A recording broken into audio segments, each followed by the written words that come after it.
10:15 on Tuesday, the 17th of October, 2023, and it's time to open this public inquiry. My name is Stuart West. I'm a reporter appointed by Scottish ministers to hold an inquiry into the application for the renewable development at Hollandmey, which would comprise 10 wind turbines, 15 megawatts of ground-mounted solar arrays and associated works on a site 8 kilometres southwest of John O'Groats in Caithness. After I've heard all of the evidence, I'll report my findings to the ministers with a recommendation as to whether or not I believe that consent should be granted for the proposal. Before I talk through the process that we're going to follow throughout the sessions, I would just like to take a quick note of parties that will be participating this week. I'll start with the applicant.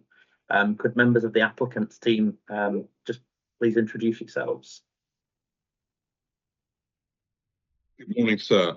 My name is Colin Innes, and I'm a partner in the law firm of Shepherd Wedderburn. I appear here on behalf of Scottish Power Renewables UK Limited, the applicant. I'm instructed by... No, it's okay. There was just an echo there. It's okay. Yeah, thank you. I was instructed by Anna Steen of Scottish Power Renewables Legal.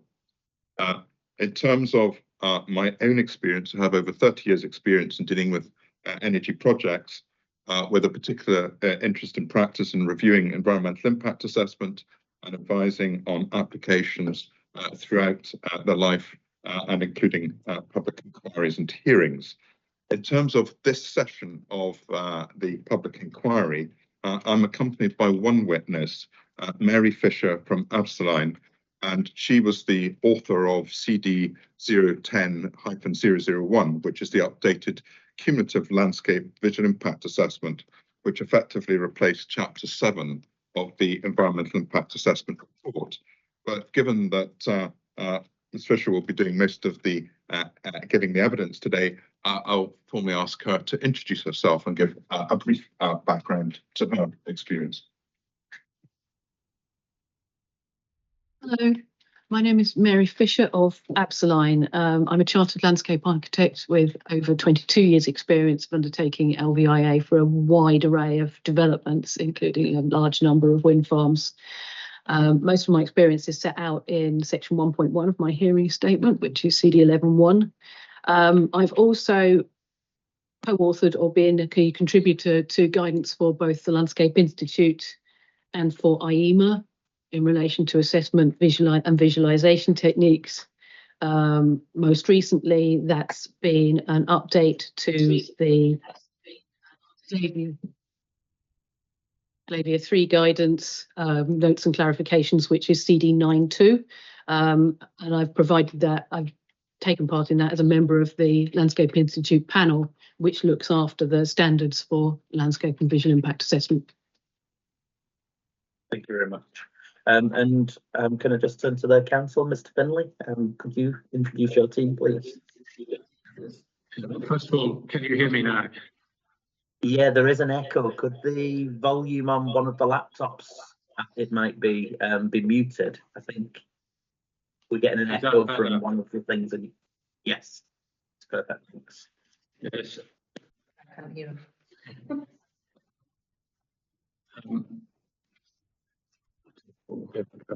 So we're still having problems. So I'll go back to the original computer.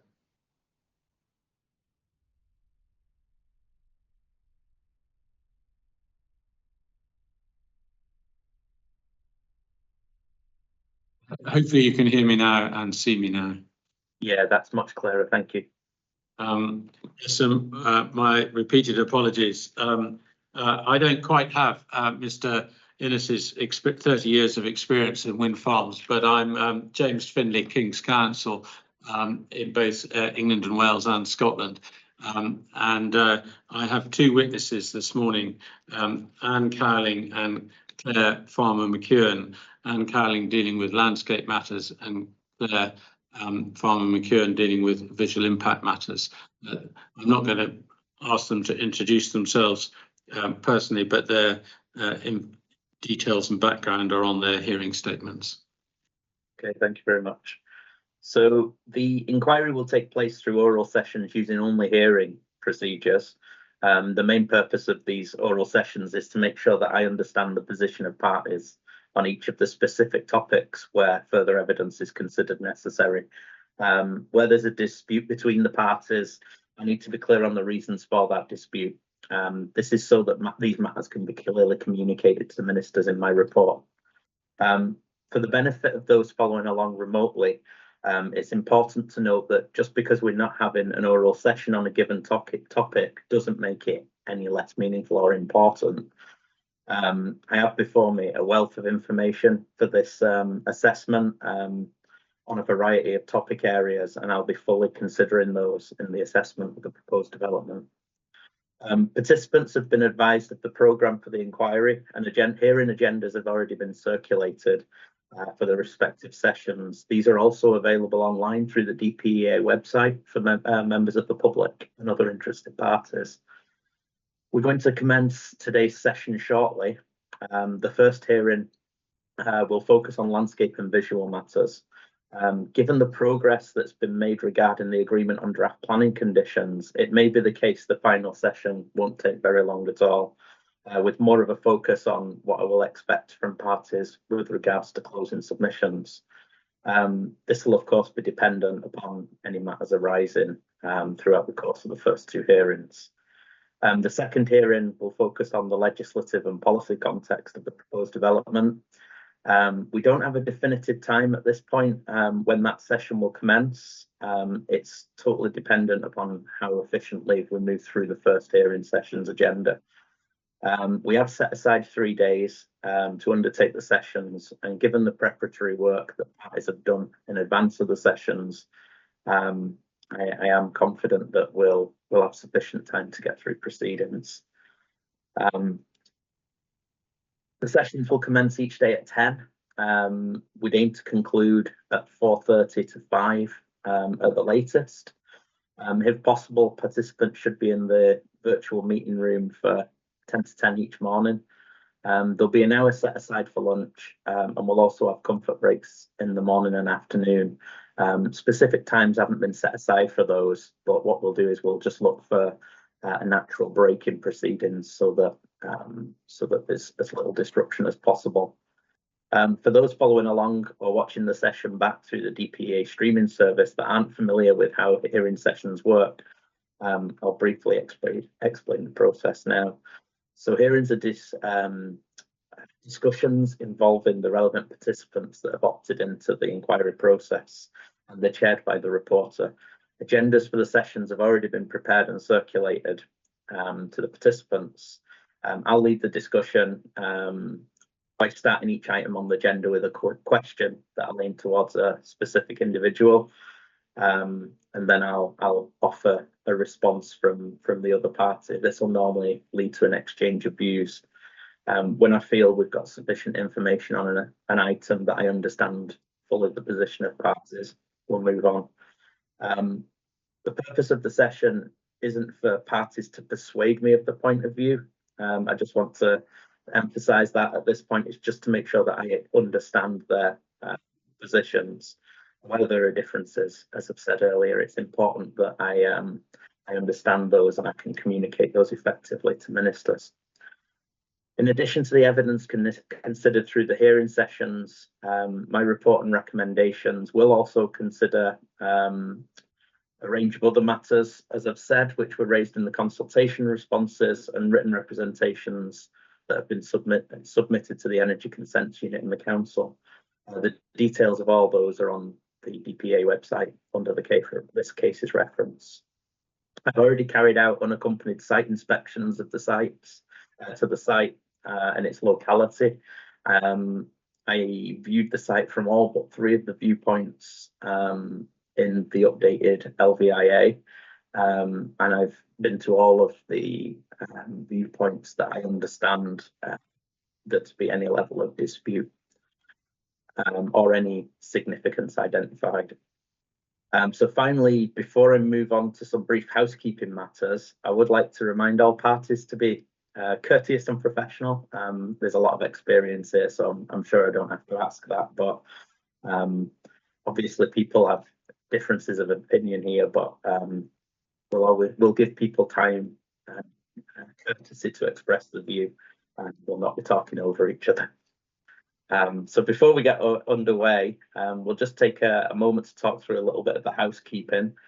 Because we are located in a variety of different locations, we found in running these sessions that to keep the quality of the call as high as possible, to remain muted when not talking, until invited to speak, basically. And if you'd like to respond to a given point, if you just raise your hand, either using the function in the platform or just physically, I'll keep an eye out and I'll notice that, and I will. Oh, sorry, I think your other laptop to come in, trying to connect again. So if at any point we have problems with connectivity, I'll ask parties to pause and repeat themselves if necessary. Sometimes we lose a bit of audio. If the problem's localized to any one party, we're normally able to resolve that by switching off video. If the problem does persist, and it's making it impossible for me to understand the position of anybody that's trying to communicate, I may need to pause the meeting or to adjourn, at least temporarily. There is a member of our technical team, you've all seen Lucy. She's going to be monitoring the session, so we are in safe hands. So as I've mentioned, today's session is going to be webcast live through the webcasting site, and in taking part, participants are agreeing to being recorded. The recording will be available after the session and may be stored for training purposes and to keep as a historic record of events. As I've said, I've not planned a specific spot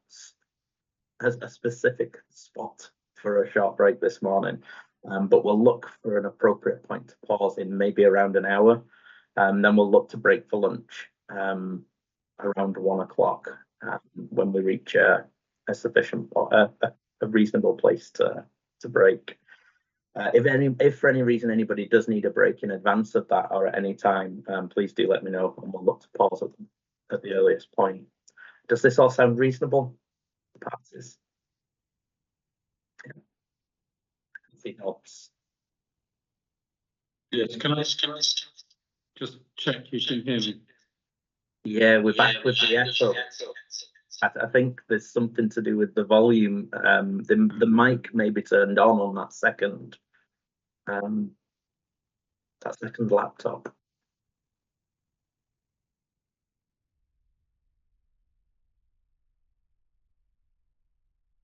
Is that better? Yes. Okay. So now we'll, if nobody's got any questions on the procedures and the timetable, we can move on to the first session on landscape and visual impacts. So could I just raise a point that I think we raised in correspondence, partially being reflected by the trouble I've had getting on the computer today, which limited our preparation time before we started. It would certainly assist I think we're going to finish in 2 days without any trouble at all. And it would certainly assist the council if we could just deal with the policy session tomorrow and the landscape and visual today. I still think that we'll finish in very good time tomorrow, come what may. But particularly with Clare Farm and McEwen being a witness in both sessions, the extent of preparation necessary has meant, well, lack of time due to my computer not cooperating has left us less prepared than we should be. So we'd appreciate it, subject to us obviously not wasting too much time, if we could start the policy tomorrow morning. I mean, if the applicant's happy with that, I'm more than content if we get through the landscape and visual session today to do the remaining sessions tomorrow. Yes, so the applicant would be entirely happy with that. It makes a lot of sense. At the end of the day, we've got our thoughts on landscape and visual today. We've all largely prepared for that. And then starting tomorrow with the policy is probably far more effective than trying to start a session that we're not going to finish this evening, which would just push things too far. And I think particularly online, I think we sometimes underestimate the the fact that we are being challenged visually constantly and etc., that it is more tiring. So in some respects, I think that makes real sense, and we'll probably have better quality hearings as a consequence. So we absolutely agree that that's a sensible suggestion.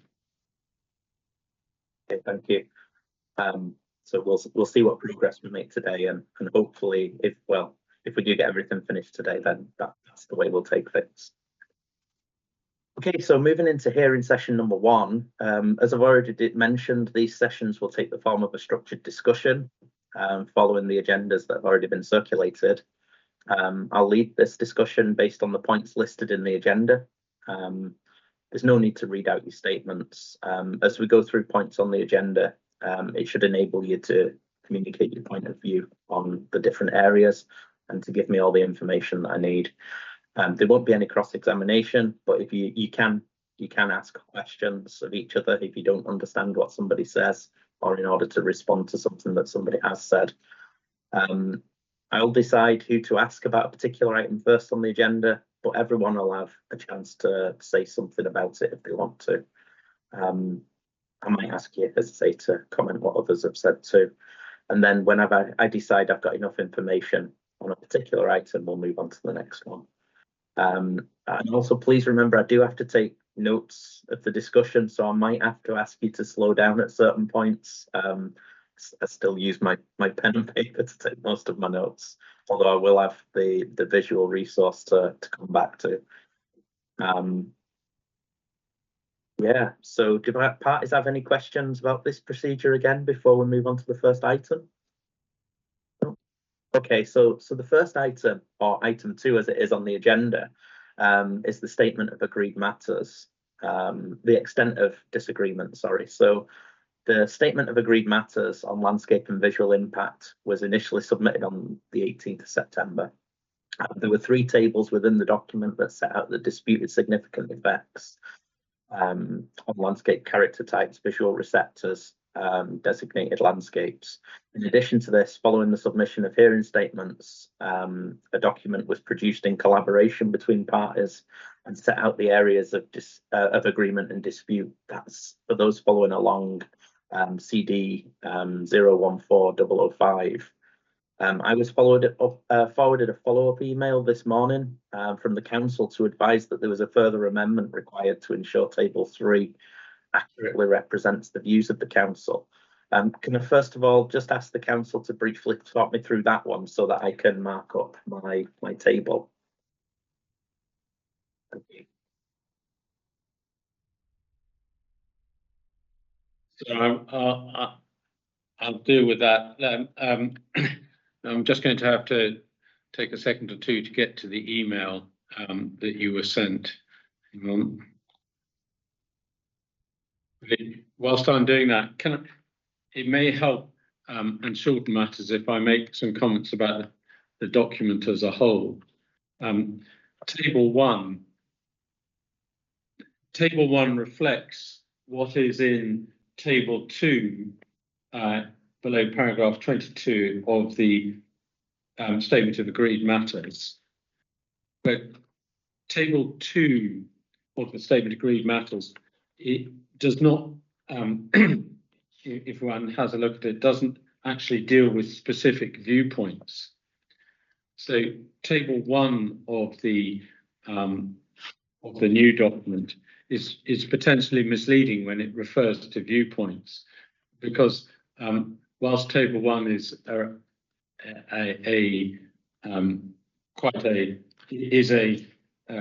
true representation of what is agreed, as far as subject to any minor points in the Statement of Agreed Matters, it doesn't reflect the viewpoints. So, for instance, if one looks at viewpoint 25, which is the third entry, scarce, scary, and ratter, in the table, it's definitely agreed that there's a major significant impact on that settlement. But viewpoint 25, in fact, the council has assessed that as a non-significant impact. So the point to be aware of is that whilst Table 1 is agreed, it's agreed, save that is in the new document. It's agreed save insofar as the viewpoint assignations are just the relevant viewpoints for those settlements or the roads, as the case may be. To get the Highland Council's consideration of each viewpoint, it's necessary to go to Annex 1 of Claire Farmer McEwen's hearing statement.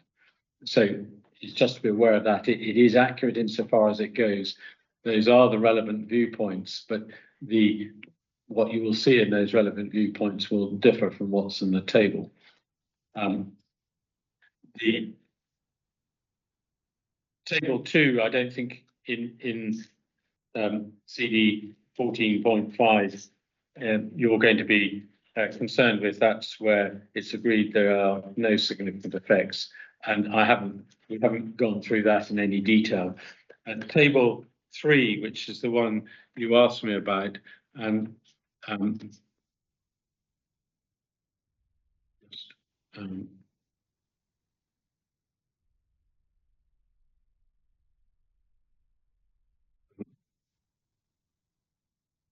think for your benefit, the email relates to viewpoint 22.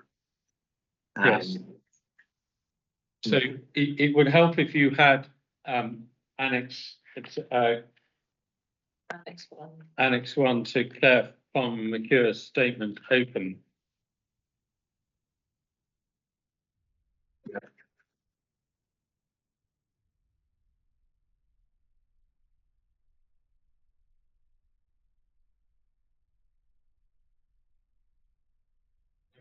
Viewpoint 22 appears on a couple of occasions, but if one takes the first one, which is in the receptor A836 road users,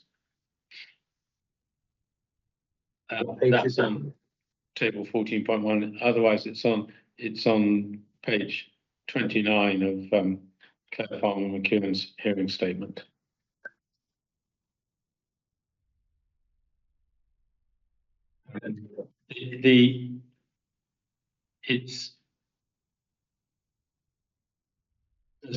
It's not an inaccuracy in the statement, but it's just so that you're aware of what this table 3 is showing you. It says significance at the viewpoint, THC not significant. That's the right-hand column. If you look at table, the Annex 1, sorry. Column 9. Yeah, column under for the same viewpoint, under column 5, you will find that in fact Highland Council considers that impact significant, but under cumulative impact, which is column 7, it's not significant. Now, this table 3 in the new document is accurate, because if you read the notes to it, they've taken the evidence from column 3 sensitivity and column 6 and 7. What they haven't done is taken the impact from column 5, and that is explained in the notes that lie alongside in Annex 1. It's explained that the farm of itself has a significant impact, but when looked at in combination with Loch End, that there's no significant cumulative impact. So it's just to be aware of the limitations of the new document. We're aware, I think everyone's aware of the basis on which it arose, but Highland Council's position is as contained in Claire Farmer McEwen's statement in Annex 1. And whilst tables 1, 2 and 3 in the new document are helpful to an extent, they also have the potential to confuse. So whilst not being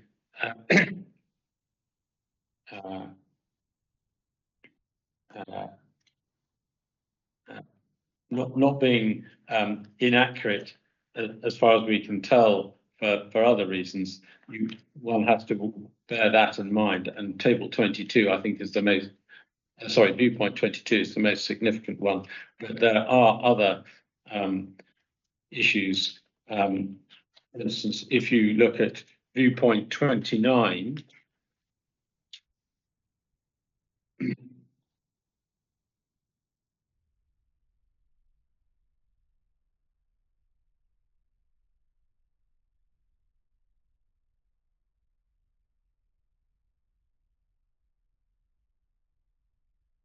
the magnitude at the viewpoint in table 3 is given as medium, whereas if you were to look at column 4 in Annex 1, it's medium high. Again,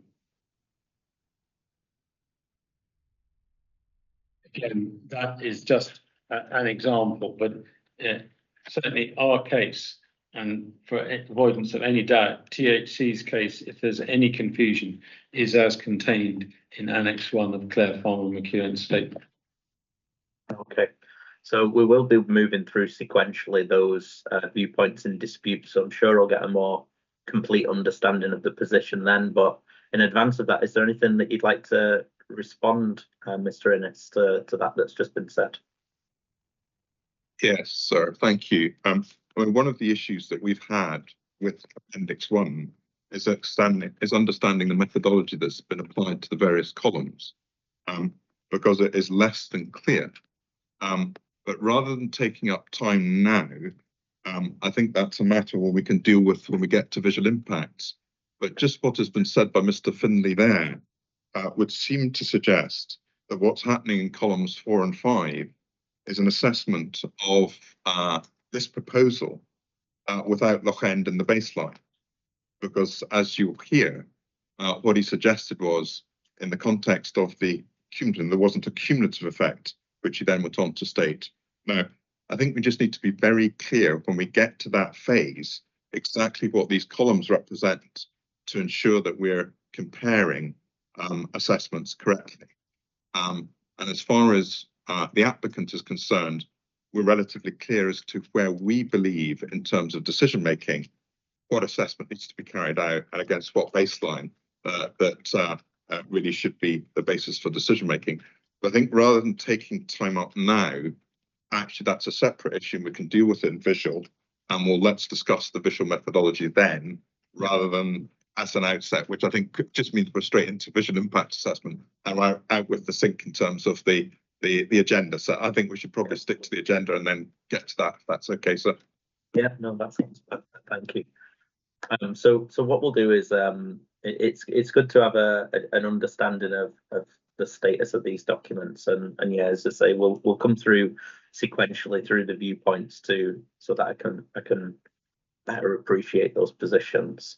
But in advance of that, we'll work through the other items on the agenda. The next one being landscape impacts, which is item 3. So we'd like to look at the landscape matters in some more detail first before we look at the visual. So first of all, we'll ask the applicant's witness to outline the attributes and characteristics of the key landscape character types that are going to be affected, or that would be affected by the proposed development. If we can start with yourself, Ms. Fisher, that'd be excellent. Thank you. So again, there's a slight lack of clarity, but we regard the key landscape character types as being the host landscape character type, which is LCT 134, sweeping, moorland and flows, and specifically the CT3 Northeast Caithness unit of it, which is a small outlier of the larger character type. And the other significantly affected landscape character type would be LCT 144, coastal, crofts and small farms, which is also in the Highland guidance CT1, and it's the unit between Cannes Bay and John O'Groats. Those are the two that I regard as being significantly affected. I'm not sure if the council want to discuss any others in this session. Might be helpful if they tell me now if they do. Right. Okay. So, so for LCT 134, that's set out at section 4.2 of my evidence, which is CD 11. Oh, sorry, moved on to the wrong one. Beg your pardon.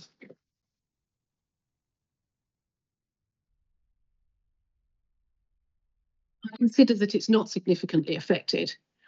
So in terms of its description, which I think is the question you asked at first, it's a large sweeping moorland landscape. It's not extensive in terms of the sweeping moorlands in general. There's much larger areas of it elsewhere in the Highlands, as the council have observed, but it's very open, unfarmed moorland landscape. There are wind farms, both existing and consented, and some forestry blocks in the area. I've assessed it as being of medium sensitivity, partly due to its lack of designation and also due to the nature of its characteristics, which, as we've seen by previous consents, make it less sensitive to wind farms. The assessment of effects I've provided is in the updated cumulative LVIA, which is CD 10.1, at paragraphs 96 to 101, and my hearing statement, section 4.2. Did you just want the baseline description for the time being? Yeah, at the moment, I'm just wanting to understand the attributes and characteristics, if that's okay, and we'll just get agreement on the attributes and characteristics first, and we'll look at the impacts just shortly afterwards, just so that my notes flow for when I'm working back through this.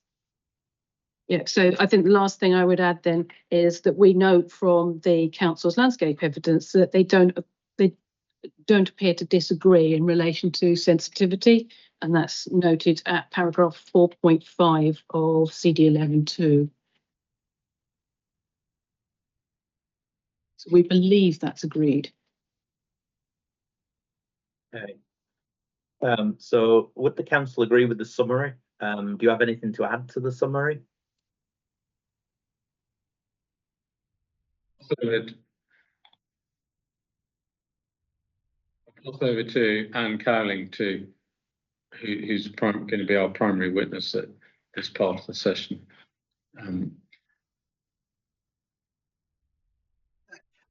Nothing to add to the summary, but particularly agree when Ms. Fisher, as her initial observation, says that it's a small outlier of the larger landscape character type. Okay.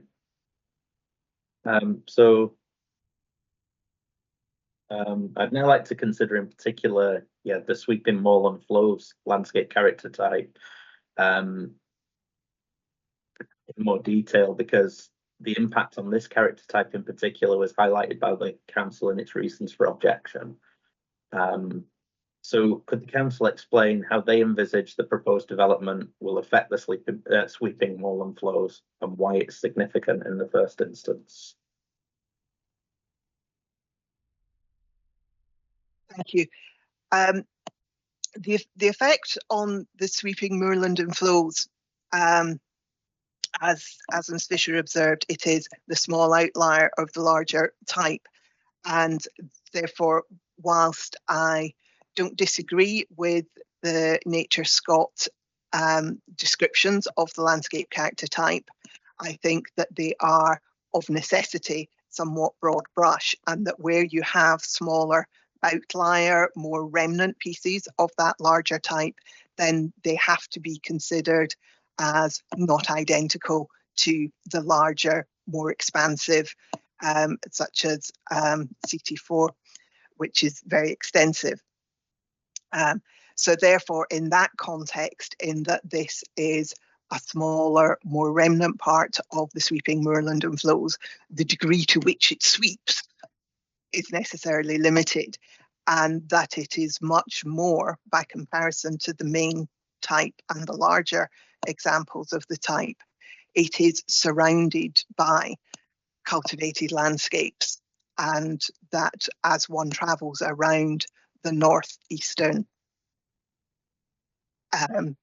headland, the northeastern part of the mainland, that one is travelling around it generally through cultivated landscapes, and to the extent that it is visible other than where you're passing through it, it would with the addition of this development,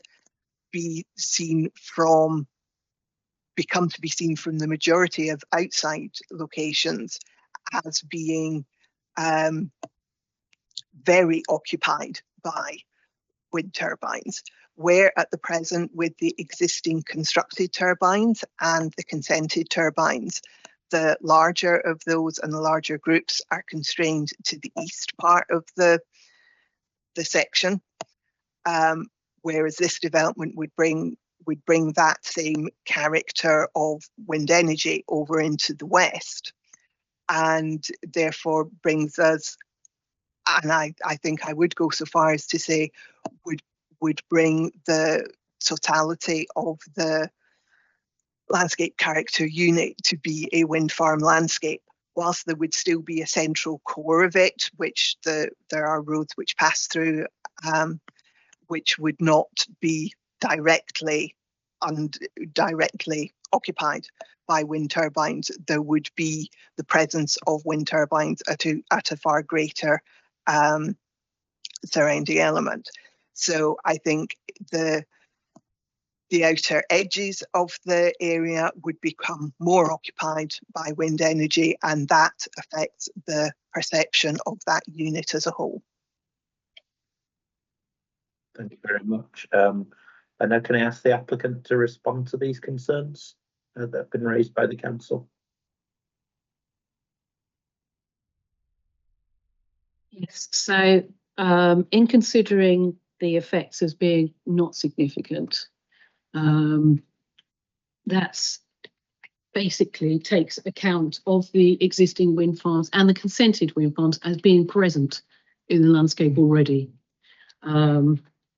So what the development represents in that context is the addition of a wind farm adjacent to Loch End Wind Farm, which is adjacent to the west. So it's not the case that there aren't wind farms to the west of the unit already. And also quite a small distance from Slickley Wind Farm, which consented to the southeast, and then Stroups to beyond.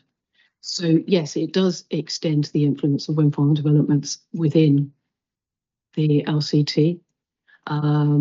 It would become a key feature, wind farms in general would be a key feature of the landscape as a result. But the degree of change brought about by the proposed development has to be considered in the context as what is already there and already accepted, i.e. the existing and consented wind farms. So the degree of change brought about by the development would not be significant. And I note, for instance, that in her hearing statement, Ms. Cowling has agreed in terms of the scale of effect, but hasn't offered an opinion on either extent or magnitude, or significance, in fact. Okay, would the council like to add anything further or respond to that with regards to sweeping wall and flows? I would like to pick up on the reference to the Loch End wind farm. I think that's quite important, and appreciate Ms. Fisher drawing attention back to it. Specifically, I was, when I was talking about the eastern part, I was talking about the larger wind farms, which are more comparable to the development at hand. The character of Loch End is really quite different from the character of the proposed development and the other developments. It is a much smaller development with a very linear layout, which particularly when seen from the west and the northwest appears appropriate to the cultivated landscapes one sees it in conjunction with. It appears like a reasonable design response to where you can see the farm land and field boundaries. So it is very different in character and also in scale of the turbines themselves from the proposed development. So yes, there is wind development in the western part, but the proposed development would contrast with that, and not in a positive way. It would be quite distinct from it in character, and the scale disparity would be very apparent and would kind of draw more attention and sorry, having trouble tying that sentence to an end. But yes, I appreciate that that is there, but its presence does not help settle the proposed development into the landscape character. And then just back to the applicant there, is it the wider developments that are already consented in the area, or is it specifically and primarily Loch End that helps to set the present scene, if you will, and that it renders it as not significant because of the existing farms being present? It's a combination of both.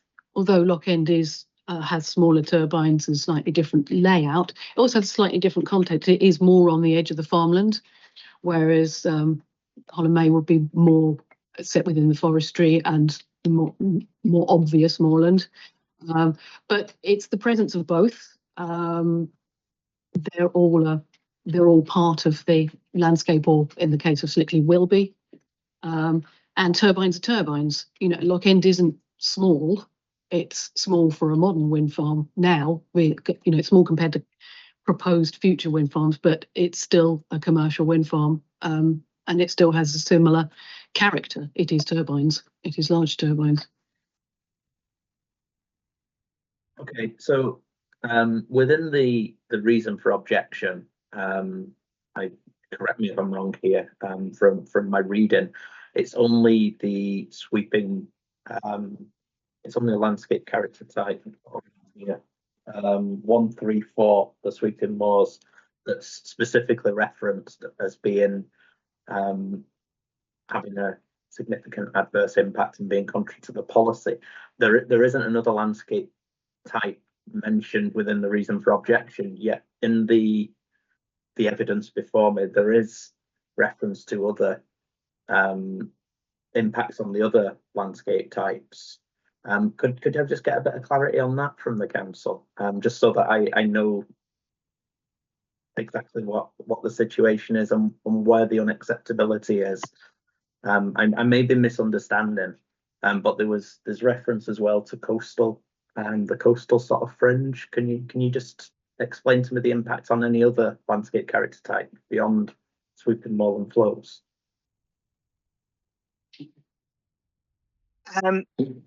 Yeah, we were not. I was not initially with the initial environmental impact assessment significantly at odds with the degree of significance found. The revised statement, because it takes the landscape character area as a whole, where the original EIA identified significant effects in the northwest of the sweeping moorland and flows. The revised CLVIA gives one level of significance for the whole of the area. And my view was that the original, which identified significant impact in the northwest, was more in keeping with my perception of the impacts, and so we did not initially take dispute to any significant degree with that, although did make reference to impacts being greater. Part of the reason regarding impacts as being greater relates not solely to the landscape character areas as outlined and described by Nature Scott, but in the wider landscape fingerprint, if you like, of the wider area, in how those landscape character types come together and how the area as a whole in this northeast corner is perceived. So it's that sense of place which comes from the combination of the landscape character types, which include the very coastal fringe of where the land literally meets the sea, and it includes the relatively narrow cultivated areas, which in coastal crofts and small farms on the coastal edges and the farmed lowland plain on the more inland areas, that those surrounding this smaller and, as Ms. Fisher described it, a small outlier of the landscape character type, that fact of that separation and the way that those other landscape character types sweep around it mean that the combination, the presentation, I'm reaching for a word I can't remember, but the way those landscape character types come together, and in one's experience of moving around that corner, that most extreme northeast corner of the Scottish mainland, that whilst one might be able to point to other places in Highland or other places in Scotland where there are similar landscape character types that come together, there is nowhere else that they are coming together with sea to the north and to the east and at this extremity of this place that is at the farthest reach of the mainland. And I think there is an appreciation of landscape character which people living and visiting in the area have, which does not break it down into whether they're in sweeping moorland or so, or whether they're in a coastal croft, but the fact that all those things come together within such a constrained area, physically constrained by the coast. Okay, so had the original LVIA taken the form of the cumulative and revised, there would have been reference in the objection to these the other landscape character type and not just sweeping moorland flows. I think focus still would have been on not claiming, with the exception of the sweeping moorland and flows, I'm not claiming significant effect on landscape character areas as the described areas, but I am saying that beyond that, rather than standing all of those effects in, as it were, silos, that there comes a point where you have to put together the effects on the area rather than on every individual element that makes up the area. Okay, that's useful. Thank you. Would the oh, sorry. Could I just add to that and perhaps raise a point that the applicant, Ms. Cowling, referred to the original EIA, and that's, I think, chapter 7 is in CD 1.8, and for the area CT3, assessment of effects and begins at page 16, but if one looks at paragraph 158, 159, and then significance at 165 and 172, those are the references to which Ms. Cowling was referring, that the magnitude of effect on CT3 was significant.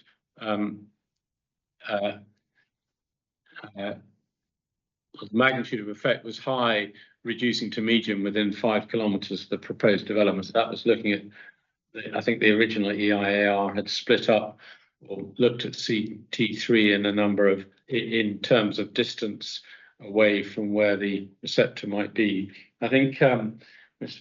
Fisher deals with that in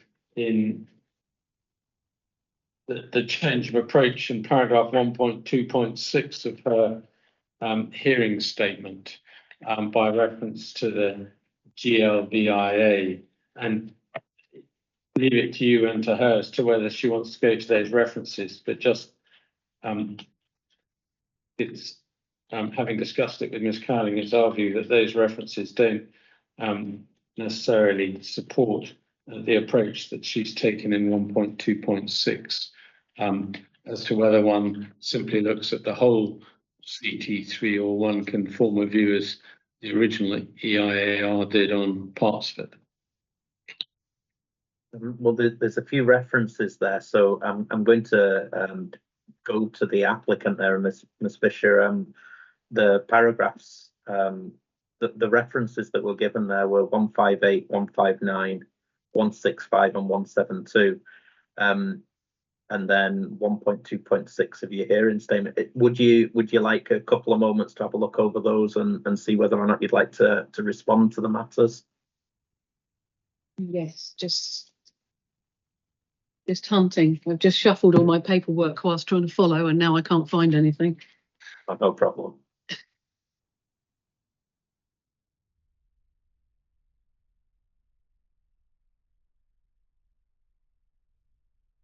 Say I have sympathy with that. My Acrobat reader crashed at the start of the session once we finally got going, so I lost every document I had open. 8 seems to be about viewpoints, so I don't think that was a correct reference. Or are we talking 158, not of my hearing statement? Of the ES. I think yes. Yeah. The original references were Ms. Cowling picked up the difference between the approach in the ES and the approach in the CLVIA. And I was just giving the paragraph references in the original ES chapter 7, I think it is. Okay. Right, yes. So which I think you then pick up in, you explain the difference of approach in 1.2.6 of your hearing statement, which I hope I've represented you fairly in that regard.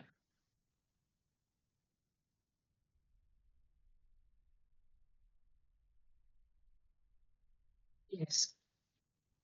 So this is a fairly subtle difference because, in fact, both assessments do describe the effects as varying in scale or magnitude with distance.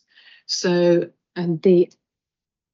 for instance, if you take a look at the updated cumulative LVIA CD10-1, you'll see that I have described effects by distance for LCT 134.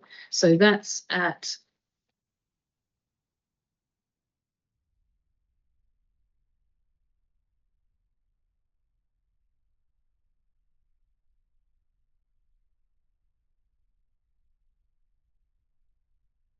paragraph 100. And it's also illustrated, which might be an easier reference, on figure 1 in the annex to my Annex C to my hearing statement, which showed the diagram relating to the scale of effects. So the words that you've got in paragraph 100 are drawn on figure 1.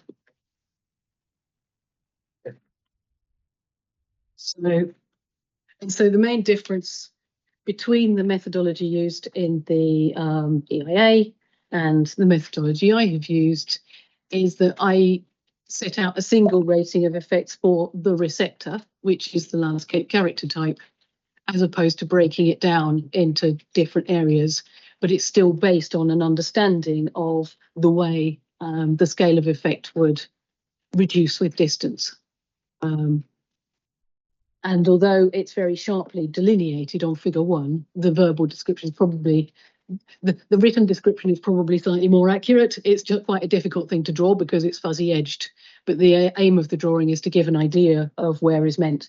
So for instance, you can see that the most intense effects are contained around a site itself, but are slightly reduced by the presence of block end to the west. And by the presence of Slitley and Stroopster to the east. But there are still other areas of small-scale effects to the southwest, which is the blue area to the southwest within LCT 134, and there's another couple of blue areas to the north and to the northeast, where there'd be small-scale effects if you're looking at the drawing. So we've still got a very similar assessment of the spread of effects. But there are one difference is the methodology. I'm just giving a single rating for the whole receptor. And the other difference, which is really important, is the presence of Slitley, which wasn't taken account of in the assessment that Mr. Findlay is referring to.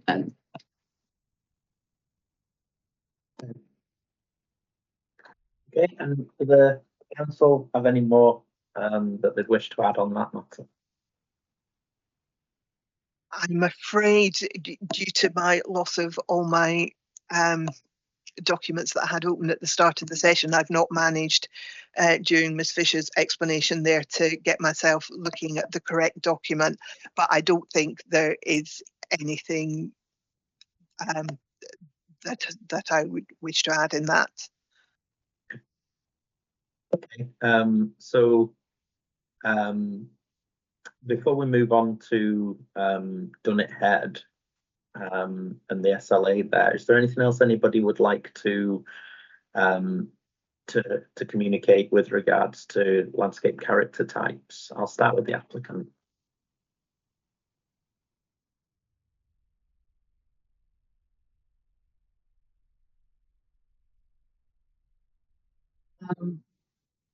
It's just whether or not there's any additional points that you'd like to just bring to my attention before we move. I think so. Let me just double check my notes.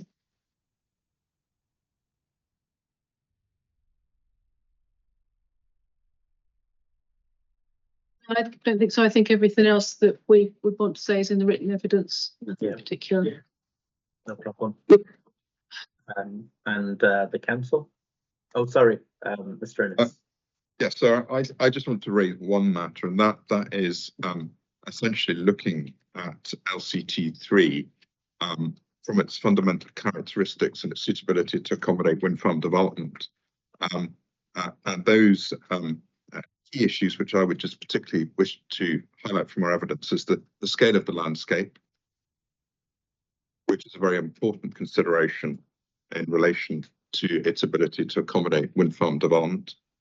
And the second is the degree of modification, which is present particularly in and around the application site and forestry. Those two matters which I just highlight because we focused on essentially effects as opposed to what's intrinsically there at the present. And those particular characteristics I would draw attention to as being important in considering suitability. And are there any final points that the council would like to make on landscape character types? If I could just refer back again to CT3, just prompted by that. In the descriptions in the tables in our supplementary guidance to be in the area for CT3, the sensitivity that is ascribed to that, and it's pointed out in Ms Fisher's work, accords quite a high sensitivity, and there was some question in Ms Fisher's work as to why it being higher than would be expected because of the scale of the landscape. Sorry, this is why I'm raising it now since scale's been mentioned. And I just wanted to again draw it back to the fact of it being this separate offcut. And as it is described in our CT3, it is described as a relatively contained example of the landscape character type. And therefore its contrast to the expansive extents of the type more generally is where we find a difference in the sensitivity for this unit as opposed to the type generally. So it was just to underline that. Okay, thank you. If that's okay for everybody and we've covered everything on landscape character types, I propose that we move on to the Dunnet Head. Oh, Mr. Finlay.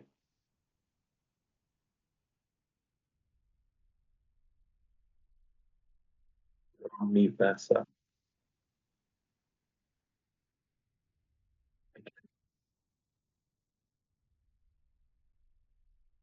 You asked Ms Cowling about impact and other landscape character types, and she gave you a description about how you shouldn't read them all together. I was just going to draw your attention to the report of handling, paragraphs 8.146 to to 8158, where that combination of effects is also set out. So it's not a new point she's making. And whilst the reason for refusal does relate to one LCT only, it's to be read in context of the report. Thank you.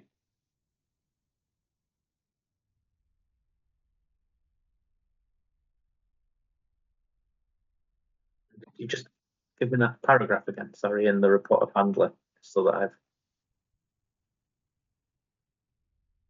Yes, it's the paragraphs, apologies, begin at 8146 and they go to, and it goes on to 8158. Perfect, thank you. Okay. Thank you very much for that. So the next item on the agenda relates to the impact on the special qualities and integrity of Dunnet Head SLA. So I'm going to go to the council first, and I'm going to ask them to start by describing the SLA and its characteristics.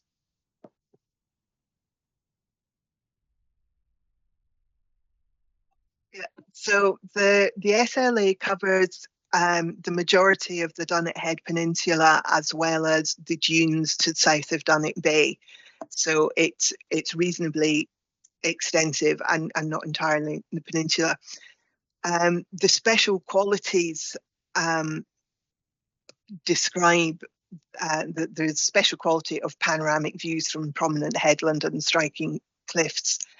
And the prominence of the headland is well seen in viewpoints. The west of Thurso viewpoint, I think maybe viewpoint 7. Sorry, I don't think that was what crashed my reader. In those views from some distance away, the headland is important in the views of the coast, and the striking cliffs and the prominence of the headland seen across the bay are important.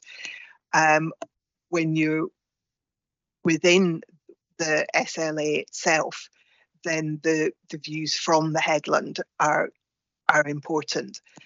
And those include views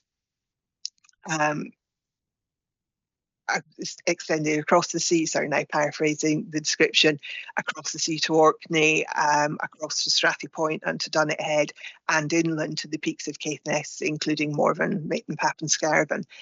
And that these views are looking across flat terrain or low seaward horizon are so expansive that they can prompt strong emotional responses, including evoking an edge of the world feeling. And it's this part of the special qualities that we've been most concerned with, of the increasing presence of the wind energy development in that portion of the view we're looking out towards Duncan's Bay ahead, and sweeping round inland. And seeing the mainland, seeing the north coast from the headland, so that you see a complex landscape. Sorry, I'm now describing what my own view rather than the description in the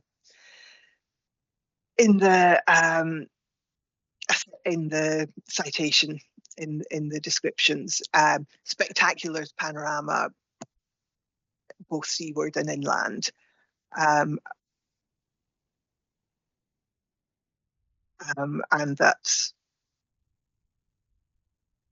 that the elevated views from the peninsula reveal the pattern of pasture and arable fields to the south. That was the bit I was looking for, sorry.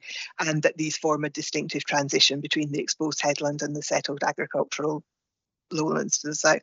So it is a location that is important for how it looks from the outside, as well as what you can experience of other parts of the region from the SLA itself. So it's important both looking out and looking in.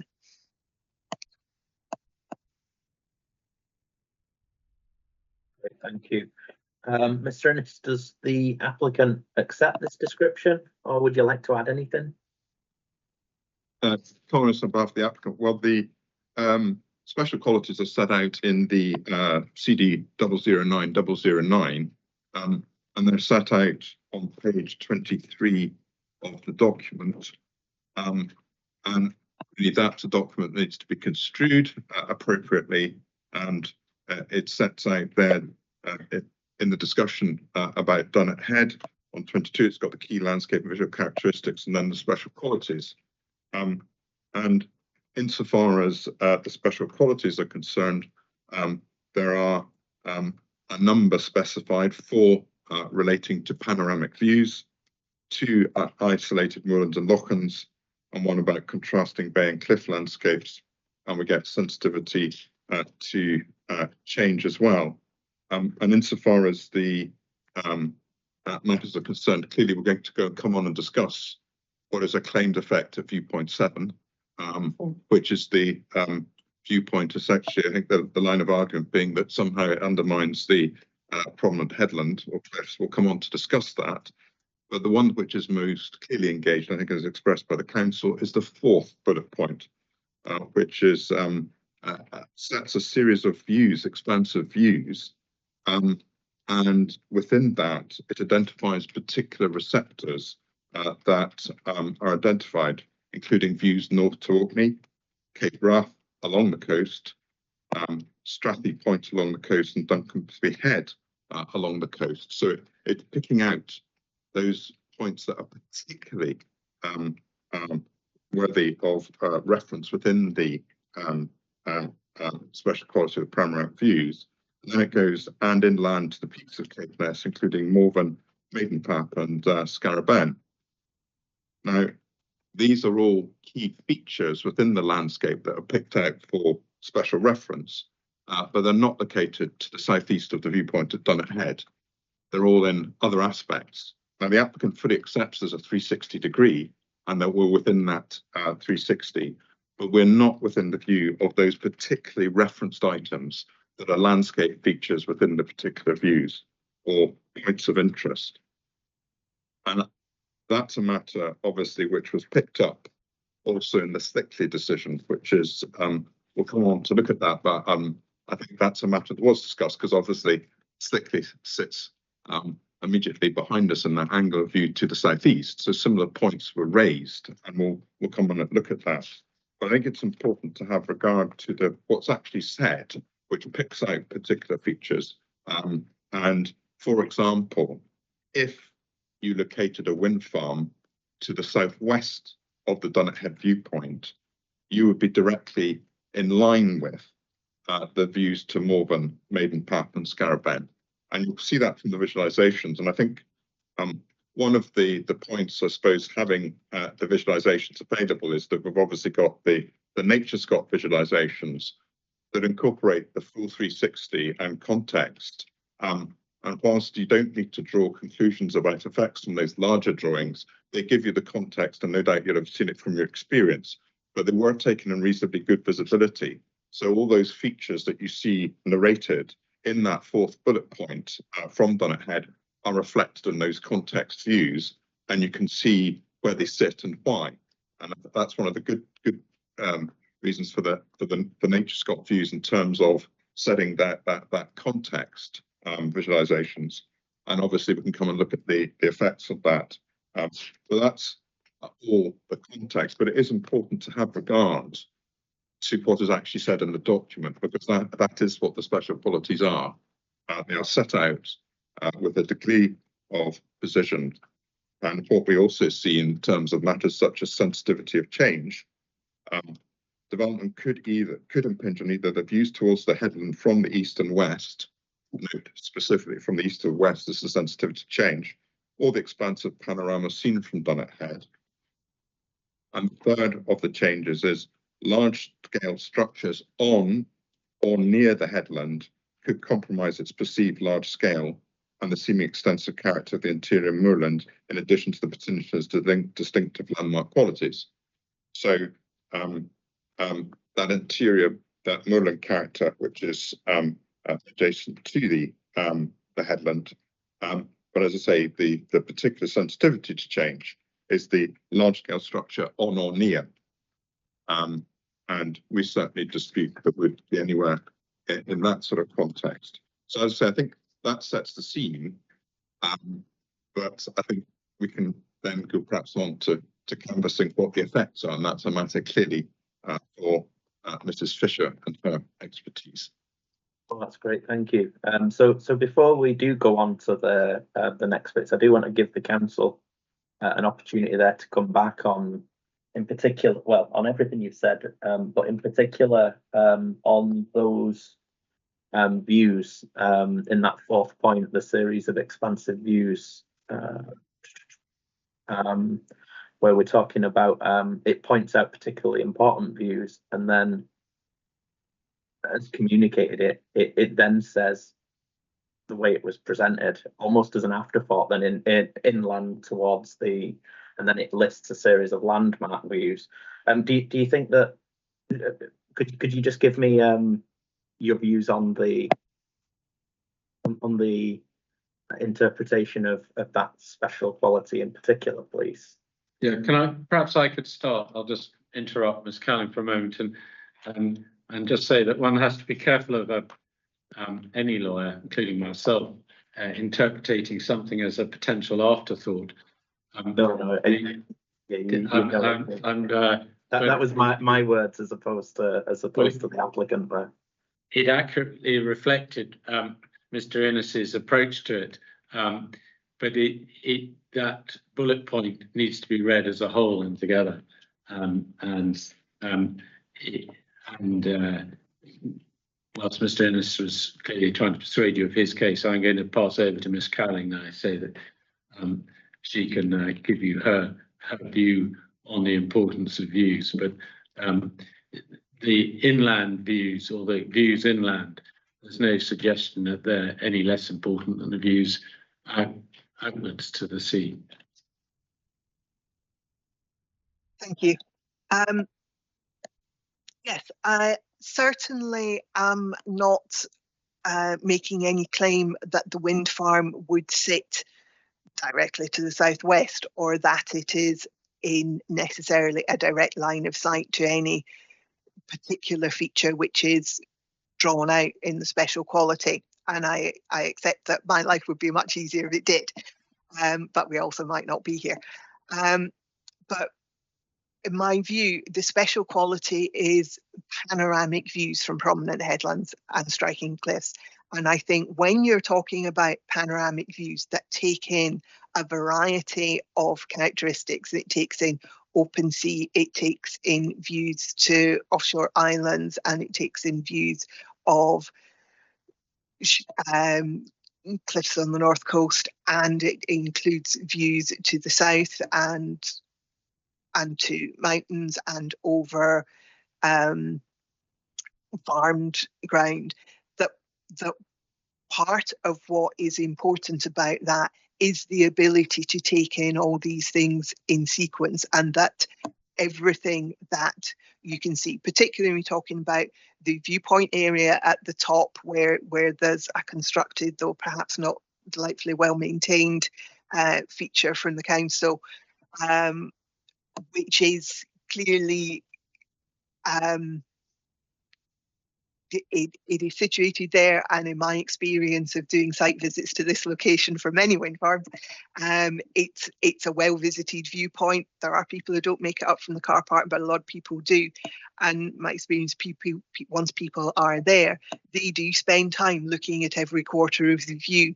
And I think when you're talking about a panoramic view where the contrast to the inland views, to the offshore views or along the coast, it's really difficult to separate out one part of that and say, well, we can kind of ignore that part because it's not the named part.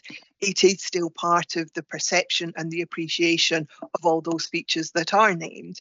And something of this scale affects the perception of the scale, the distance intervening between the site of the wind farm and the location on the headland. It has potentially an effect on the perception of the scale of the cliffs, which you see it above. You see the cliffs, you see the cultivated land, then you see the forestry, and which sits within the moorland area, and the development would be there several kilometres closer to the viewer than the consented at Slickley and the existing at Stroobster, and of a different scale from the Tynamara individual turbine and the Loch End turbines. So it would be bringing a significant change and a much greater prominence, in my view, to turbines in that section of view, which makes that section of the view that much more distinctive and adds a further characteristic which has not before been there as it were, as a challenge, taking some attention away from those other things. So it would increase prominence. It becomes a thing to look at in its own right, and it affects the perception of scale and distance looking out in that direction, which kind of has a knock-on effect on one's understanding of scale of the area as a whole. And I think with the panoramic nature, it's very difficult to say, well, this part to the named hill, the named coastal elements matters, and this part to the hills matter, but this part you've got to sweep past to see those is of lesser value, because it's the panoramic experience is part of what people are coming to locations, special landscape areas, headlands for. It's part of the as it says, edge of the world feeling that is what people hope for and what they currently find at this location. Okay, so your efficiency has taken us into my next question. So yeah, I think that we've concluded. I've got a good idea there of what the SLA, what its nature is, what its special characteristics are, and then we're going to then talk.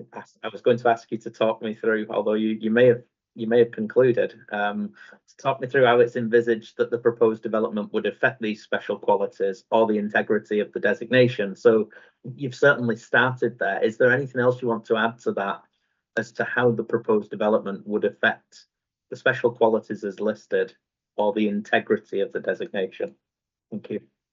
I think I've probably said all I want to at the moment about the special qualities. As to integrity, that's a more challenging issue, and it clearly doesn't impinge on the physical integrity of the SLA itself. So my concern is on the effect on the special qualities, rather than integrity of the SLA itself. So it's people's ability to appreciate that special quality. Before I ask the applicant to respond there, is there anything else from anybody else in the council's team with regards to how the development would affect the special qualities of the integrity? Okay, so there's obviously a level of disagreement. So I suppose it's, and as I've said earlier, it's not important at this stage to convince me of which part is correct at all. I just need to understand the position of parties so that I can give this difference of position appropriate consideration and come to my own views on the matter after reviewing all the evidence, including my own observations on the site. So to that end, I will now ask the applicant's team how they perceive the proposed development will impact on the Dunnet SLA. Mr. Innes. I've just got one point I wish to clarify before we respond. It is my understanding that the primary basis for the objection is based on the impact on the fourth panoramic views special quality, which is the in clear conditions expansive views are obtained, and that is largely referenced in the position of the council's witness and discussions. And equally, as I understand, I just want clarity that effectively the cliffs that are referenced are the ones which are due southeast of the Dunnet Head viewpoint, which are out with the SLA, but are within the photomontage directed at the application site. So it's clarification of the reference to cliffs. It's those cliffs to the southeast of the viewpoint. And thirdly, there was a sort of an allusion to the prominent headland being impacted from viewpoint 7. Is that an argument being presented in the context of the SLA? And if so, I just want clarity so that we can respond to it. So as I say, there's those 3 points of just getting clarity of exactly what the council's position is on the SLA, and then we'll respond if that's okay. So yeah, no problem. I'll go back to the council. Right, thank you.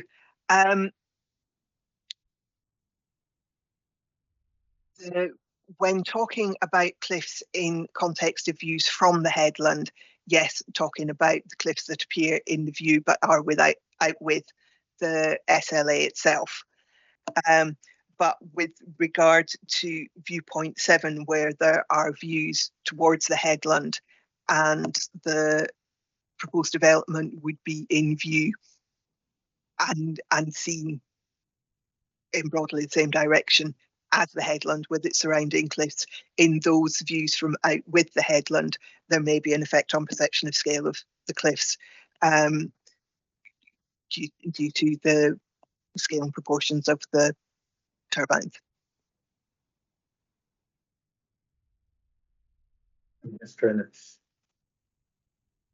So I think we're fairly clear that it's the first and the fourth, therefore, that's being argued for.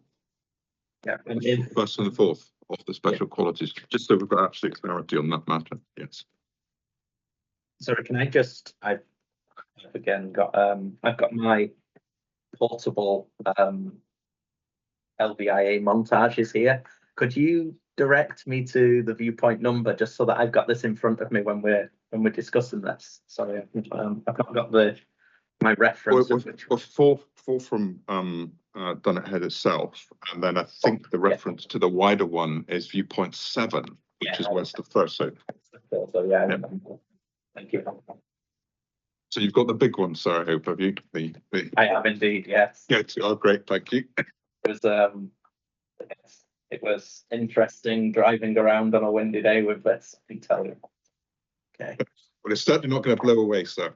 It really didn't, no. Okay. Mary, do you want to? Okay, so I think we'll start with viewpoint 4 and views from the SLA. Yeah. So if we're taking a look at the NatureScott visualizations, even in the montage, which you saw in your 53-degree angle view, you've got quite a wide panorama. When you're there in real life, as you know, because you've experienced it, you can see it in every direction, and there is a lot to look at. Now, in the direction of the site, wind farms already do. You can see them already, and that will be added to by Slickley. So they're not a new feature in that particular part of the view.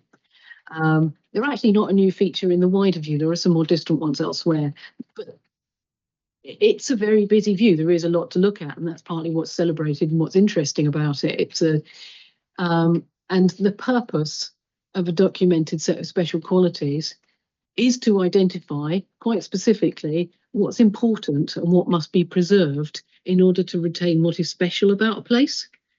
So things that aren't mentioned are not as important. So the fact that the special qualities specifically mention certain landmarks as being important shouldn't be dismissed. That's not to say that the inland views, in undertaking the assessment, I didn't take the view that the inland views to the mountains are less important. I treated them equally with the other landmarks that were mentioned. So you'll find the assessment of effects on special qualities at section, just trying to find the paragraph reference. So it's 6.3, it's 160 to 162 and table 2 of the updated cumulative LVIA. And you'll see there a systematic analysis of each of the special qualities, taking account of all of them and the degree to which they would be affected. And that considers all of the bullet points in the special qualities individually, ascribing each a susceptibility to change, which is the degree to which it might be affected by the proposed development, and then an assessment of effects, which is setting out the actual effect. So the panoramic views are assessed as being high susceptibility, being a visual characteristic. They're obviously more susceptible to changes to views than any other, than if they were a physical characteristic. And I've assessed the scale of effect as being the same as the scale of change at that panoramic viewpoint, i.e. small scale. It's a minor change to what you can see, given that you've got a huge 360-degree panorama with all sorts of features in it, many interesting things, and this will be the addition of more turbines, yes, albeit slightly closer. They would appear slightly larger than the larger wind farms, but in a part of the view where there's already turbines. So they're nothing new in that part of the view. And then in terms of taking that up to an assessment of magnitude, I think one of the other things to note is, yes, there is the viewpoint, but actually also people go and visit the headland more generally. So I'm taking account of the views from the headland as a whole, and in particular from the lighthouse, where there isn't visibility towards the site.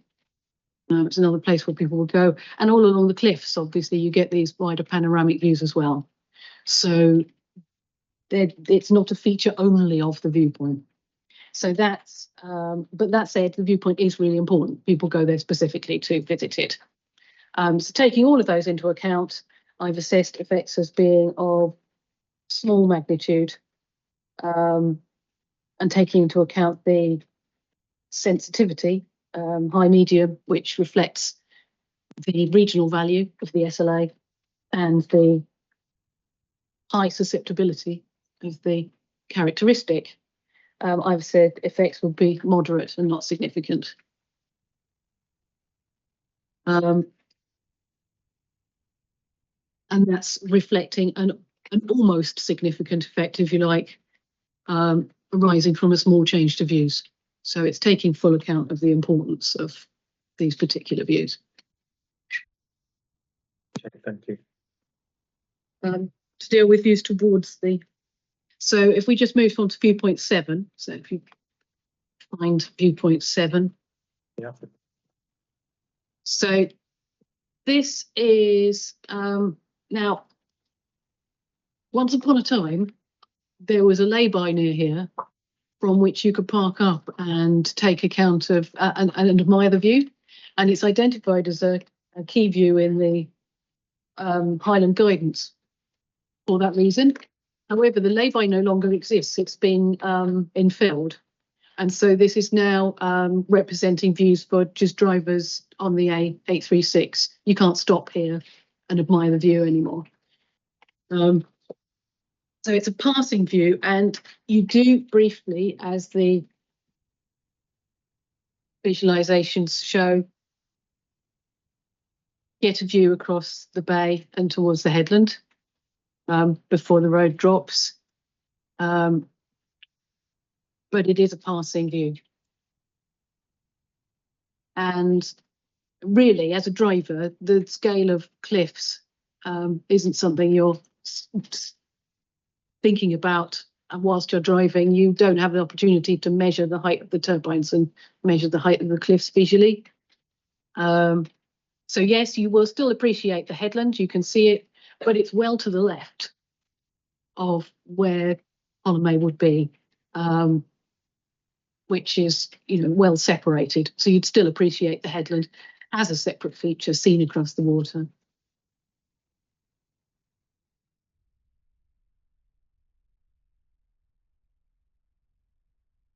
Yeah, I suppose before I kind of like you to add any more there or invite any additional, I'd just like to go back to the council there and just check.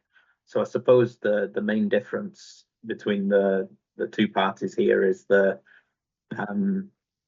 fact that you believe it's more than a small change. Would that be to the panoramic view in particular? Absolutely. I do, I wouldn't regard it as a small change, nor and whilst there are existing turbines in that direction, and with Slickley there will be more, this development would be closer and therefore that much more prominent. It's closer to the proximal edge of the landscape character area it is at, and understanding the general public might not be fully familiar with all of Nature Scott's landscape character assessment descriptions. It is clearly sitting at a landscape transition, and from the SLA is seen mostly in the context of the cultivated land in front of it. So it's seen as much closer to where there's more human activity than the Slickley and Stroobster turbines are. It's seen in contrast to the Loch End turbines and the Tynemouth individual turbine. And with that proximity, there's more clarity of the view, and practically it would be visible in a greater range of weather conditions than the ones that are slightly more distant and would be more often lost. Understanding that we do have a number of days where things are lost in haze or mist or rain, but the closer they are, the less likely they are to be lost in those conditions. So some of the arguments that were advanced in the past on Slickley and Stroobster as being only visible on days when it was particularly clear, there's less of a requirement for it to be particularly clear for this proposed development to be prominent in the view. And I did wince slightly at the reference to how things are perceived from viewpoint 7 as a driver, not. Can we just come back to that one in a second? Oh, right, yes. Sorry. So in terms of, I'm just coming to. My mind is still looking out from the SLA. So the SLA itself, you've already said it's quite and the applicant have said it's geographically, it encompasses most of the peninsula there. And you've said that not all people make it up from the car park, and the applicants mentioned there are other destinations within the SLA, including the lighthouse and including footpaths around the site, which I noticed myself. When you've done your assessment there, have you focused on when you're thinking about the panoramics and you're thinking about the impacts on the SLA itself, have you, as in your assessment of it being higher than small, have you considered the wider experience of, well, not experience, but the wider characteristics and experience of the SLA? Yes, certainly. I have long experience of the Dunnet Head SLA, and not just from visiting it with regards to wind farm applications, involved in path construction projects there when I worked more on project side, and have visited there both genuinely as a tourist as well as for work reasons. And my view is that people do roam all over. The lighthouse is a slight red herring. I think the lighthouse is in private ownership. It's not a publicly accessible thing, and the grounds of the lighthouse are not part of the ground that the Highland Council owns and manages in that area. And there are private residences associated with the lighthouse as well. So yes, there certainly are people who do no more than arrive at the car park. There's a path which takes you down towards the cliffs to the west and look out. And certainly there will be people who do no more than that. But there are also people who drive around, but you're not supposed to drive around. But lots of people do walk up to the viewpoint to get those panoramic views. And lots of people walk around the access road, which has a turning head down to the south. So people do roam about over that area. That higher part has various accoutrements left over from listening stations in the war, etc., radar stuff. So people are up there and looking around a lot of stuff and experiencing the place in the round. Certainly some will only go to the car park, but my experience is that people do roam all over it and spend time looking out at the views. Okay, thank you very much. Sorry, and then I interrupted you there. Apologies. So going back to viewpoint 7. Yes, I was slightly surprised at the statement that as a driver one isn't measuring the headland against the size of turbines, and certainly any competent driver should have their eyes on the road, but not all occupants of cars are drivers, not all vehicles on the road are cars. We have cyclists, coaches, many cars with front seat passengers, and it would the fact that we in our profession tend to be trying to drive around doing these things from the driver's seat shouldn't be taken as the general experience. And a driver's eye view only takes you so far. And I do think that one doesn't need to be consciously looking at something and going, is that turbine higher than those cliffs, to take in a view and have your perception of the scale of the cliffs affected by the scale of the modern turbine development.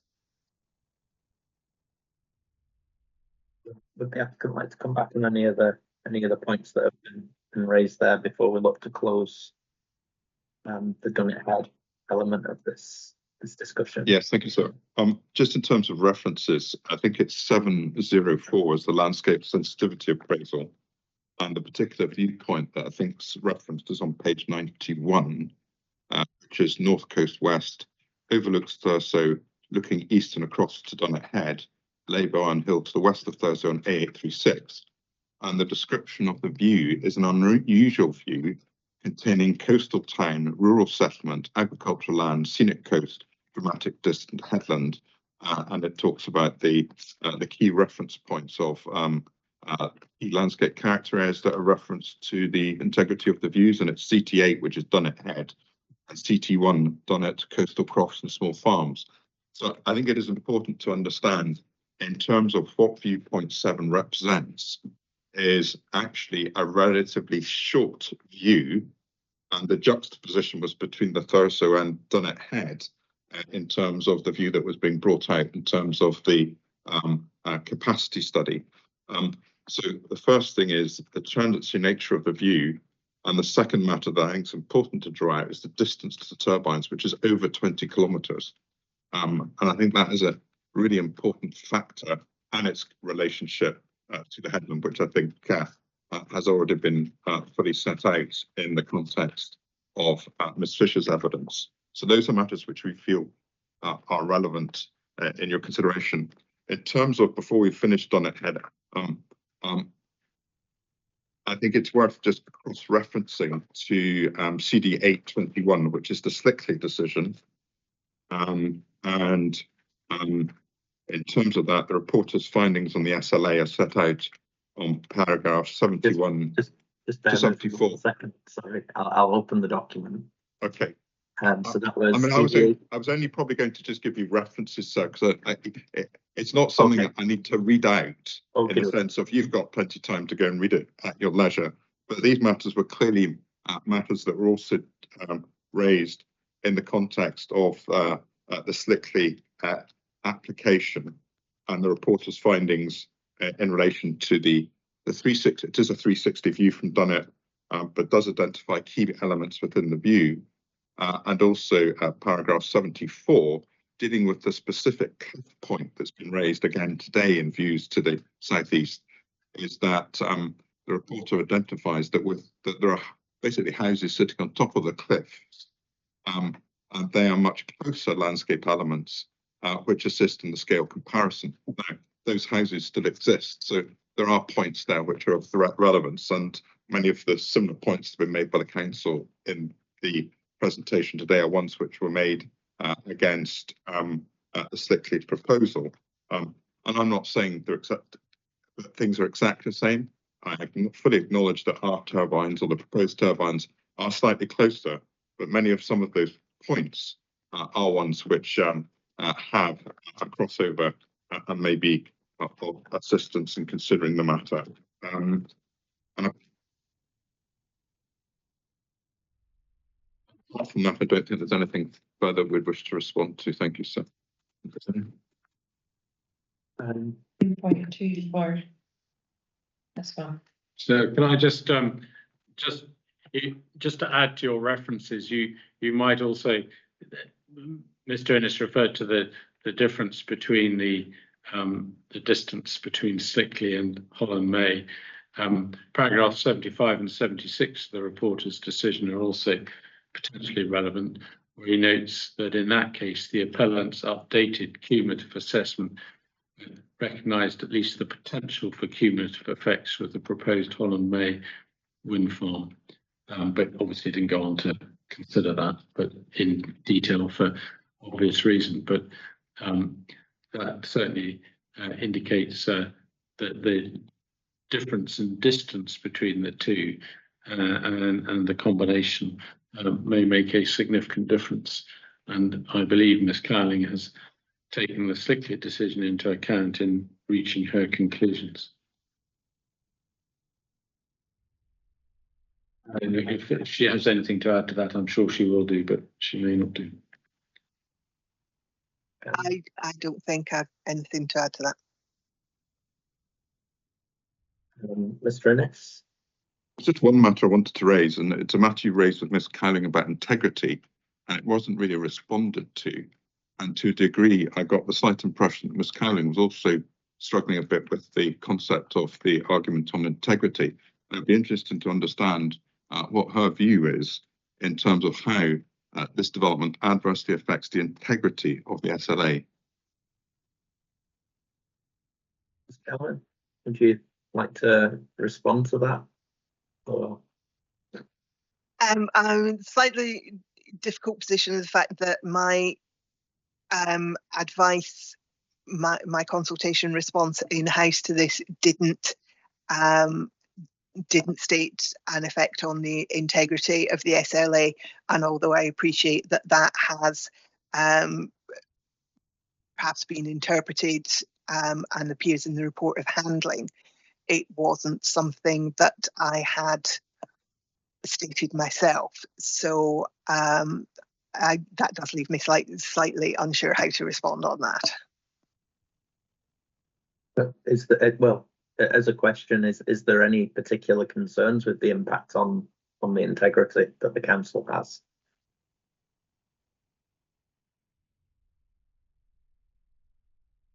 So perhaps I can assist on that, or yeah. Ms. Cowling can, but as I understand her position is that her concern is and always has been impact on the special qualities that she has identified, and that I'm not in a position to point you to any evidence at this hearing session that the council has on impact on integrity, leaving aside impact on special qualities.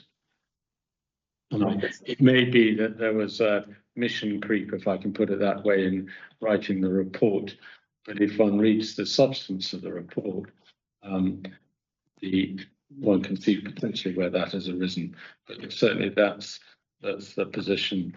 Ms. Cowling has maintained her objection on the basis of impact on special qualities, but not integrity. And that's been her consistent position throughout.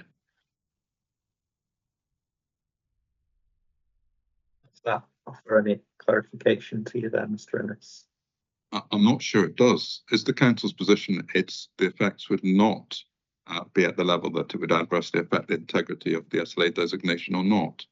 And that's a yes or no. And I appreciate that Ms. Cowling has not made that position. But what is the council's position before this hearing? I think Mr. Finlay talked well, but I'm not sure he actually got to the crunch. Are they maintaining a position? Because he talked about evidence this morning also not being consistent. I think you need to know one way or t'other, is it the council's position that there's an adverse effect on integrity or not?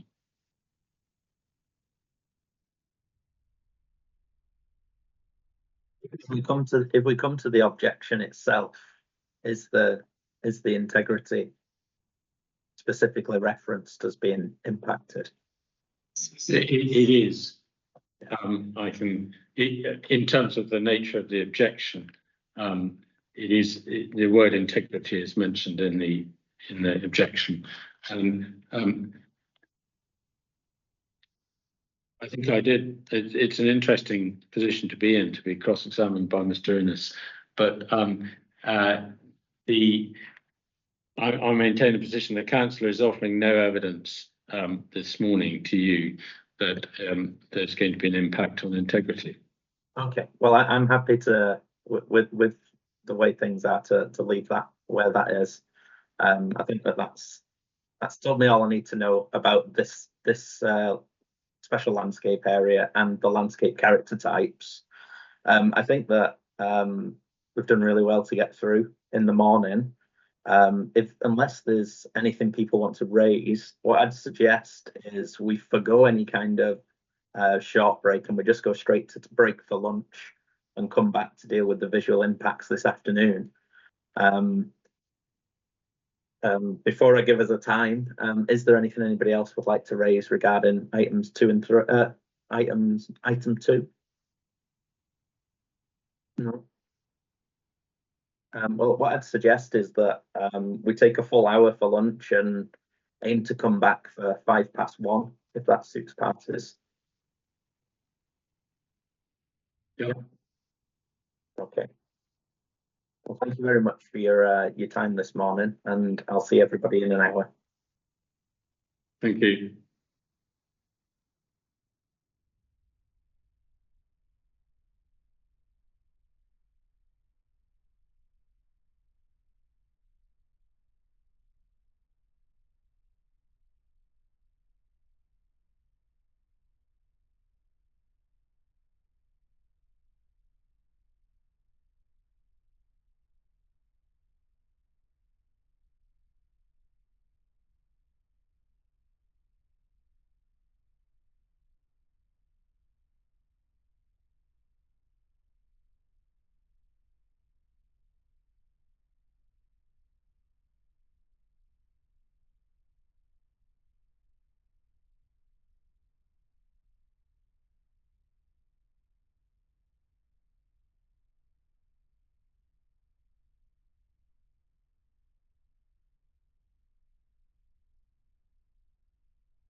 Folks, we just gave everybody till 5 past, so we'll just hold off until then.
Folks, we'll just wait for the other parties to come back to us.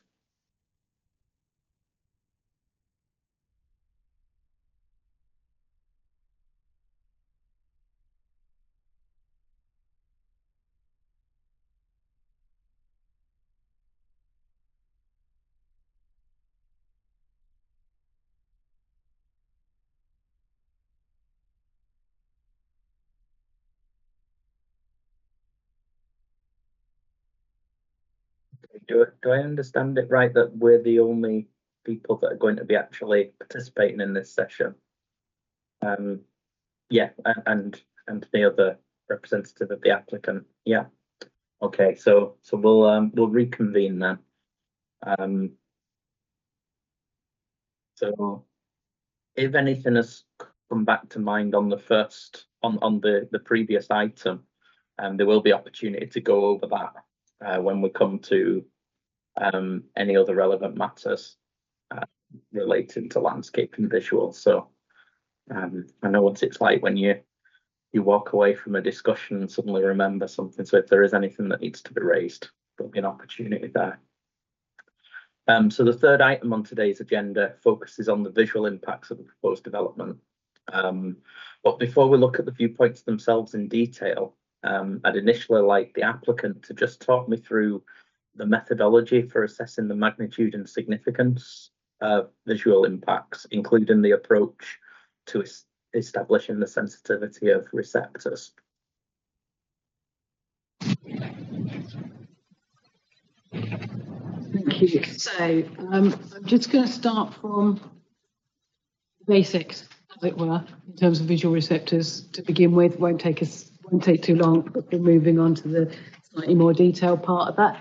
So the methodology is set out in full in Appendix 1 to the updated CLVIA, which is CD 1010. There's a few general points from Behaviour 3, which I'd just like to touch on, which inform the way the methodology works. That's CD 9.1. So at para 120, the guidance is clear that it concentrates on principles while seeking to steer specific approaches where there is general consensus on methods and techniques. It's not intended to be prescriptive, and it doesn't provide a detailed recipe to follow in every situation. So different practitioners do things slightly differently, and the guidance is intended to facilitate that. The result of that, as it says at 225, is that even with qualified and experienced professionals, there can be differences in the judgments made. This may result from using different approaches or different criteria, or from variations in judgments with people using the same approaches and criteria. I think that's particularly relevant to this case. We believe that there may be different approaches and criteria, and we'd like to understand that. In terms of assessing the significance of effects, 323, the guidance advises that this is a key part of the LVIA process and is an evidence-based process combined with professional judgment. It's important that the basis of judgments is transparent and understandable so that the underlying assumptions and reasoning can be understood by others. And that informs how the judgments are set out in the updated assessment, with each aspect clearly signalled and explained in the text. And then moving on to visual effects specifically. An assessment of visual effects deals with the effects of change and development on the views available to people and their visual amenity. Receptors of visual effects are 615, the types of viewers who will be affected, and the places where they will be affected should be identified. And at 616, the viewpoints from which the proposal will actually be seen by these different groups of people should then be identified. So the guidance clearly separates the topics of visual receptors and viewpoints. They're not the same thing. And then in terms of predicting and describing visual effects, 626, the guidance advises that systematic identification of likely effects on the potential visual receptors. And as the new technical guidance note advises, that's CD 9.2. On page 16, item 6.7, the question was asked. It's basically a questions and answers document. So people have asked the question, viewpoints or visual receptors, to which the answer is the focus of the visual assessment should be the visual receptors, i.e. the people. So that's one of the points that underlies the differences in approach between the applicant and the council, in that we have written a receptor-focused assessment, which is all about groups of people, whereas the council are expressing their judgments in terms of the viewpoints. So that's what's made the process of agreeing things a little more tricky. So how did you, sorry, I'm getting a bit of feedback there. Have you got another, oh, I think it stopped. Is that okay? There's no more feedback? No. Okay, so how did you establish the sensitivity of the given receptors then, in terms of, because I'll go to the council in a moment to ask them the different ways, but it's obviously there's a difference of opinion and in terms of sensitivity of the receptors.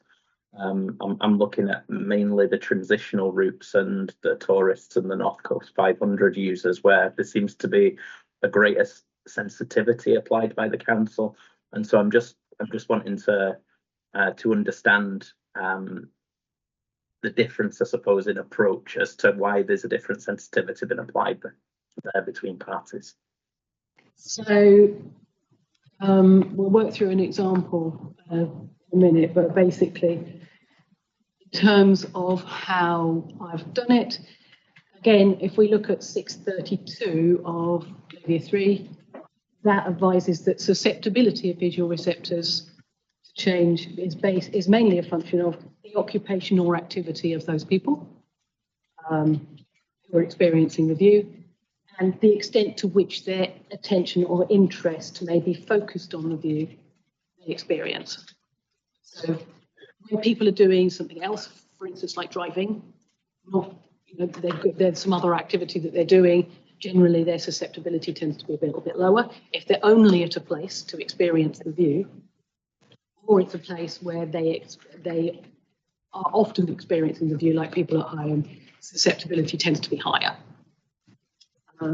That's only susceptibility, and then value we are assessed as in the same way as other aspects of value. Is there an indicator that this is a particularly valued view by society? So is it designated? Is there a marked location to enjoy the view? So for instance, some of them are designated. We've got viewpoint 4 in the SLA, but we've also got an designated, non-designated valued view as an example. The viewpoint that isn't in the assessment at viewpoint 10, near viewpoint 10 at Worth Hill, because that one faces north, so there's no visibility of the scheme from it. So they can be designated or undesignated and still be valued. So, and then you combine those to get the sensitivity. So just briefly, if I then turn to the council, would you like to make any comments or raise concerns about the methodology as you've just heard it?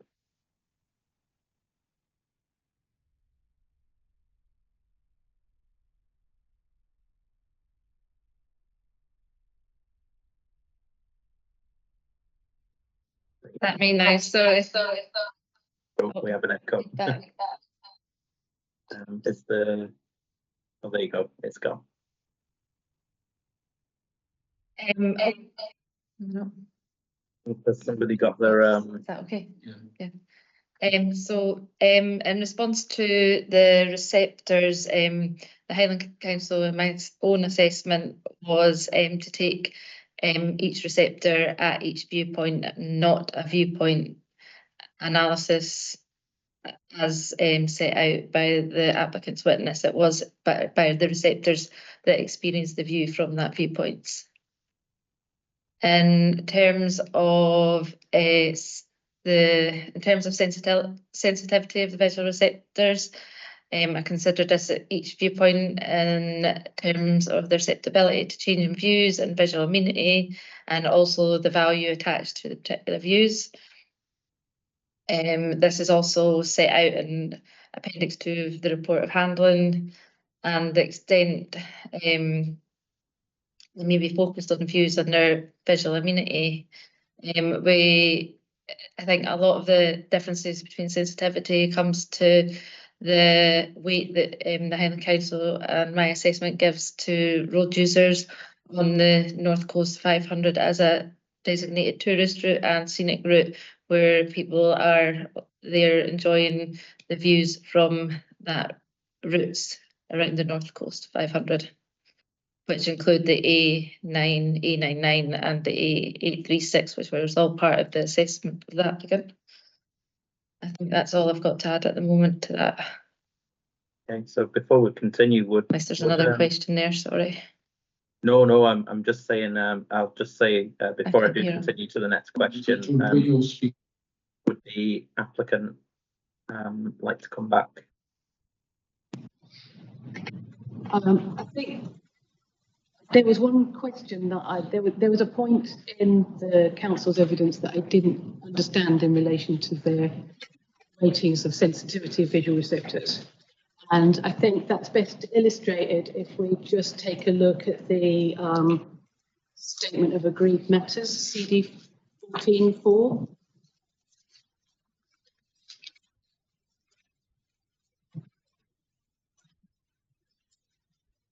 And Table 2.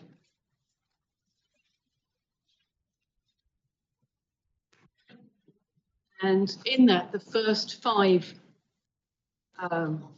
receptor groups are all small settlements. None of them are in designated areas. And you'll see that in consistency with the explanation of methodology that I gave, my assessment treats them all as having the same sensitivity. They're all high medium, whereas the council's varies, and some of them are high, and some of them are high medium. There's no explanation for the differences, provided that we could see in the council's evidence. Would the council like to just provide a bit of clarity there as to why there are different levels on the different settlements? Is that site specific?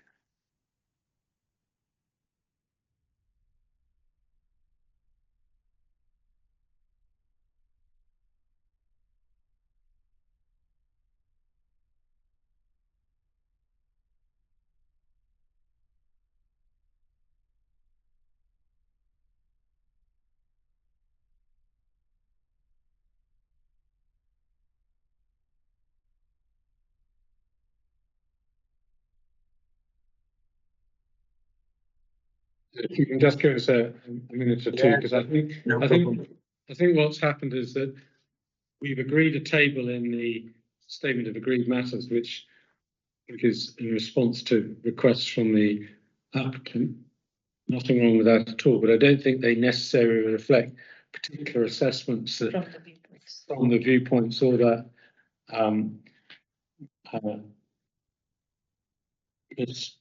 Farmer McKeown has made. So the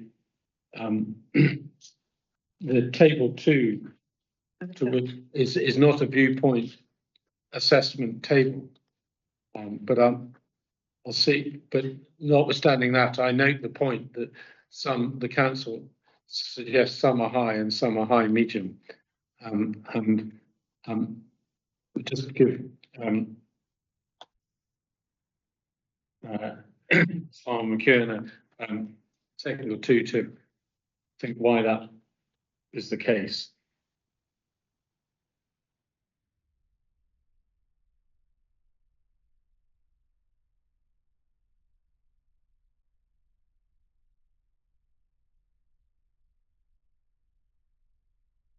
So with the table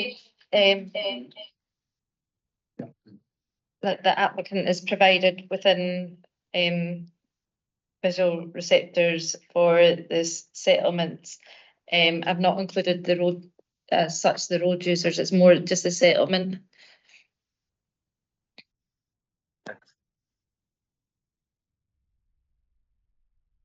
And I've broken it down further than my appendix 1.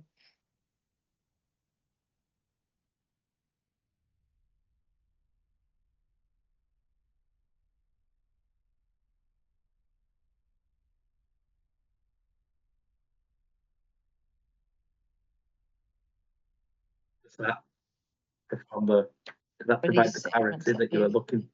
Gillsby isn't on the local roads ones. That's a mistake, that 2 local road ones. Yeah. So that's a mistake. The local roads ones, it was just the settlements that I was actually thought I was agreeing. I didn't realise there was the local roads within 5 kilometres and the Gillsby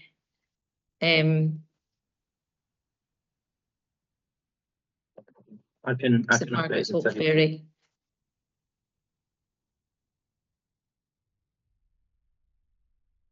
Level of effect is agreed.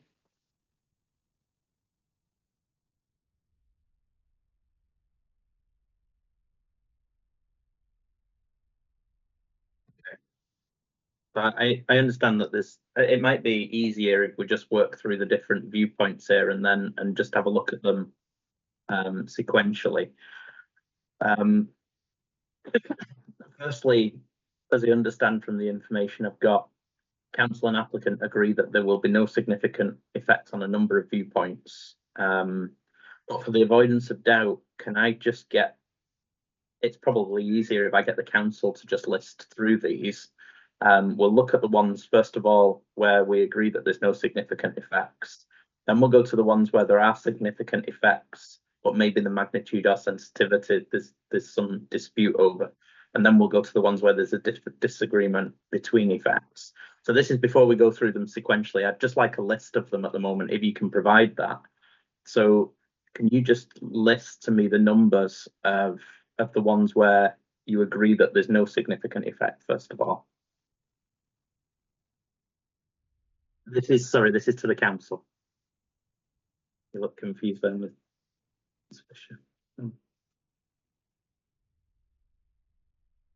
We're looking at table 1. That's significant effects. Table 2.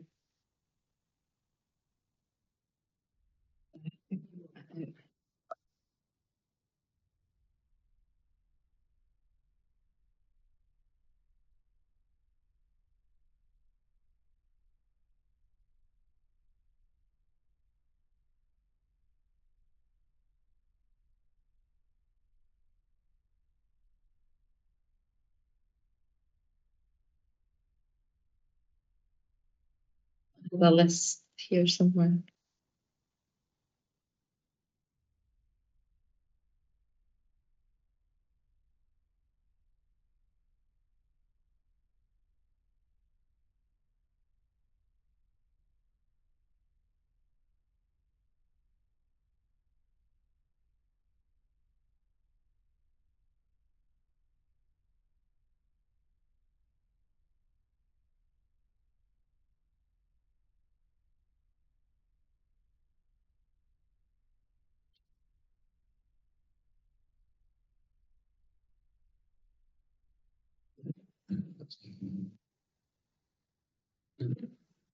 So if you were to go to this from McEwan's hearing statement at 523, 522 and 523. So 522, there's and there are viewpoints 3, 8, 9 and 11 are agreed. I believe these are significant effects. And then also at 523, no significant effects at 1, 2, 5, 6, 14, 15, 16, 17, 19, 20, 21, and 23. So 1, 2, 5, 6, 14, 15, 19, 21, 23, did you say? Sorry, could I ask you?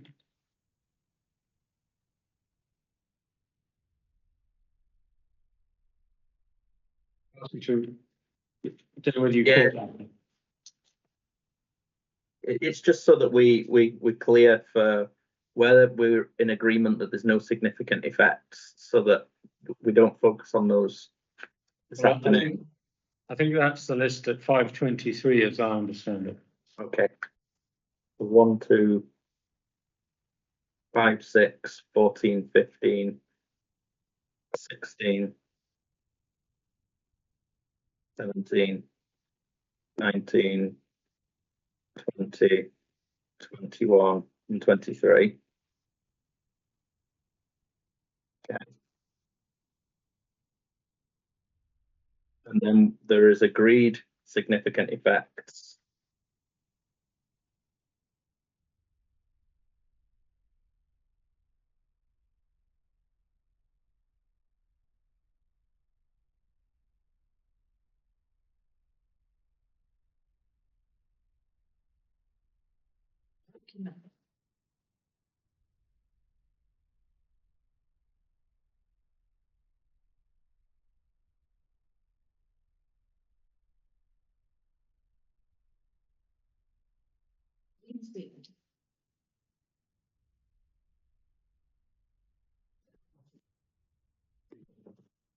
Yes.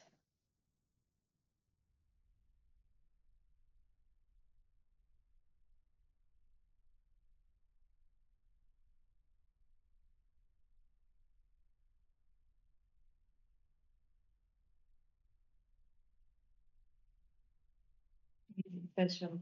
You want to repeat the proper call? What's that? Is the answer.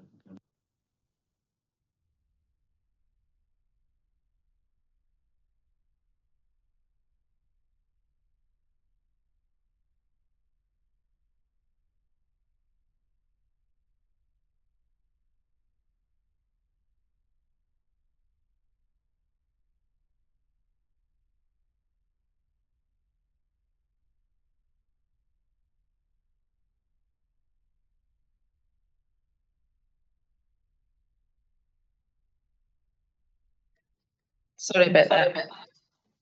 Lost my documents there. Oh, we've got another echo. So sorry. the agreed significant effects were from viewpoint 11, 8, 24, 26, 9,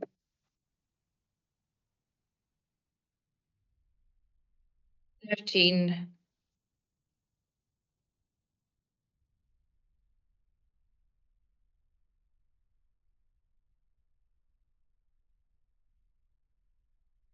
13 and agreed one.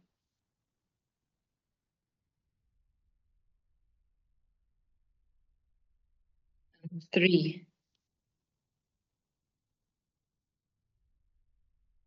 You've got 3, 8, 9, 11, 13, 24, and 26.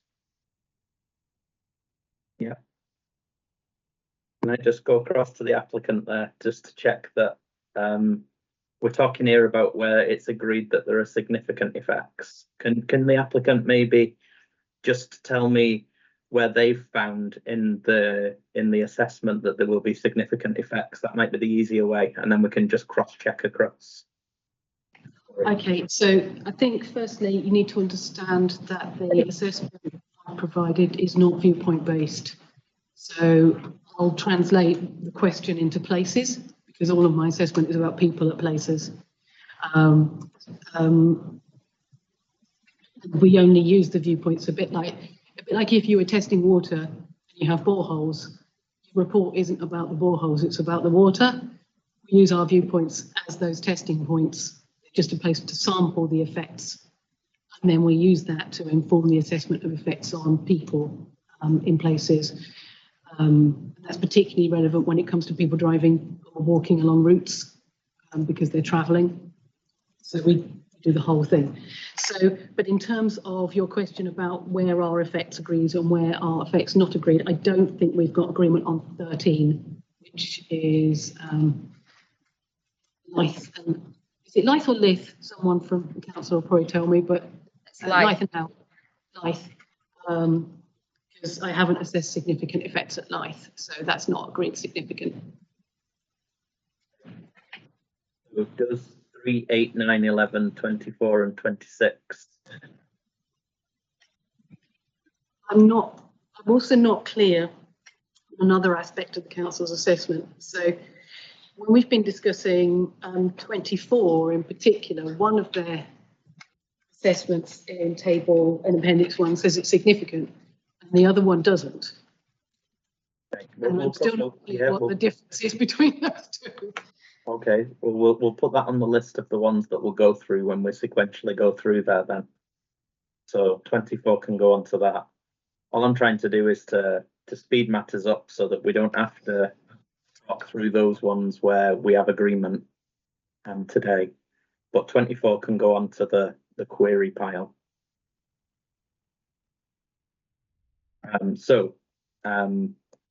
So that will lead, if I work my way through my scroll here. So in terms of what we have, where we don't seem to have agreement, would be 4, 7, 10, 12, 13, 18, 22, and potentially 24. Oh, 25 as well. Does that look right? Oh, sorry, I'll go back to yourself, Ms. Fisher, there first. I think you missed out 10 off the list. Oh, I've written it down. Maybe I didn't say it. Sorry. And we've had no mention of 25 and 27 either. Yeah, 27. So the list of no agreement at the moment, as I've got it written for us to go through, would be 4, 7, 10, 12, 13, 18, 22, 24, 25, and 27.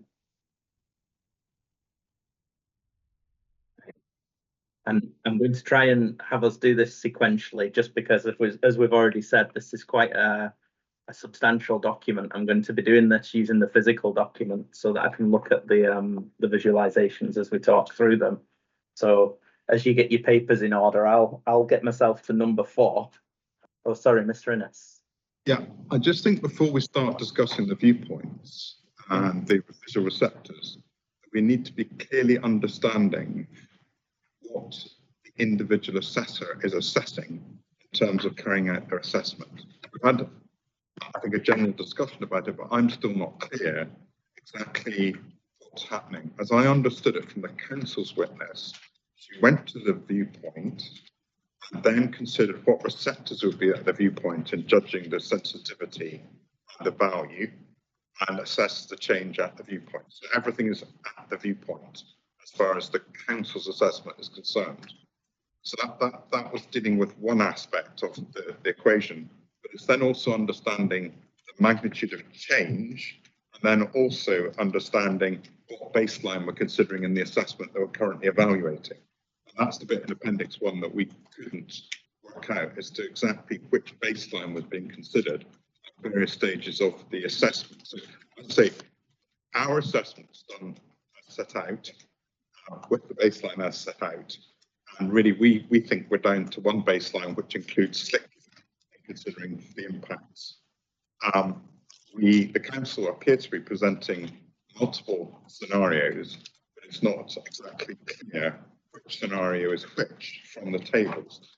And I think probably it is worth making sure that we have an understanding of these matters before we get to the viewpoints, or otherwise we'll end up with a cross conversation as to what we're doing, and what assessment's being done or being considered at a particular point, and what is or is not agreed. And that will become more apparent when we get to particular viewpoints as to what is and isn't in or out, and the consequence for the assessment of the magnitude of change. But I do think we need to have that basic premise so that we understand that we're all working with an understanding of that basis, and we have struggled extensively to understand Appendix 1 and what scenarios are exactly being tested, and also what criteria are being applied when considering the magnitude of change as well. Yeah, I mean, I have some sympathies with the council here, because the updated cumulative study was submitted quite late and quite close to the time when the hearing statements were put in. So there may be some inconsistencies there, but I do understand that we need to understand the baseline that it's been working from. So if you'd like to give us a bit of clarity on, has Slickley been included? Is there a different baseline being worked from in the first instance? Then we'll have a look at talking about the receptors. Yeah, so in the first assessment and the report of handling, and which was transferred over to the new appendix in the hearing statement, the baseline didn't include Slickley, because we were so far down the process, and the applicant hadn't included it in their baseline either. However, it was included in the scenarios situation, so it was included then in the column for cumulative impacts. So the baseline for much of the viewpoints assessments would have included Loch End wind farm, which is in some of the assessments, Stribster, which is in some of them, and then Slickley was then included as cumulative in the initial assessment. And this initial assessment, because of the new cumulative visual impact assessment, I found it quite complex trying to apply the new methodology and the new way that the receptors have, the applicant has just explained how they've done their assessment, which isn't quite the same as what the council would do. As I've said, ours is from the receptor at that viewpoint, and that's how my assessment has gone through, so that it's consistent. Okay. So it's basically operational wind farms was in my baseline. So if we can go back to Appendix 1 and perhaps just take headings so we understand what's in and out. So we just to take Appendix 1, if we get to 4 and 5, columns 4 and 5, which is the first time we see magnitude, that was without Slickley. Is that correct? Yes. Yes. And the next two are your cumulative. By that stage, Slickley was in. It includes Slickley. Yes. Yeah. Okay. And the seventh one is essentially including the new planning sites that have come in since then, which I think in this terms of the statement of agreement, we've reached the view that they really don't make a material difference. That's right. So I think one of the things that we're really now in agreement at is the scenario is the 5 and 6 one in Appendix 1, 5, 6 and 7, and then against the cumulative. So the third and fourth aren't really relevant now. So it was just to get that level of understanding of Appendix 1, which has been extremely helpful. I think it would be also helpful to understanding how the magnitude of change is assessed in the council methodology.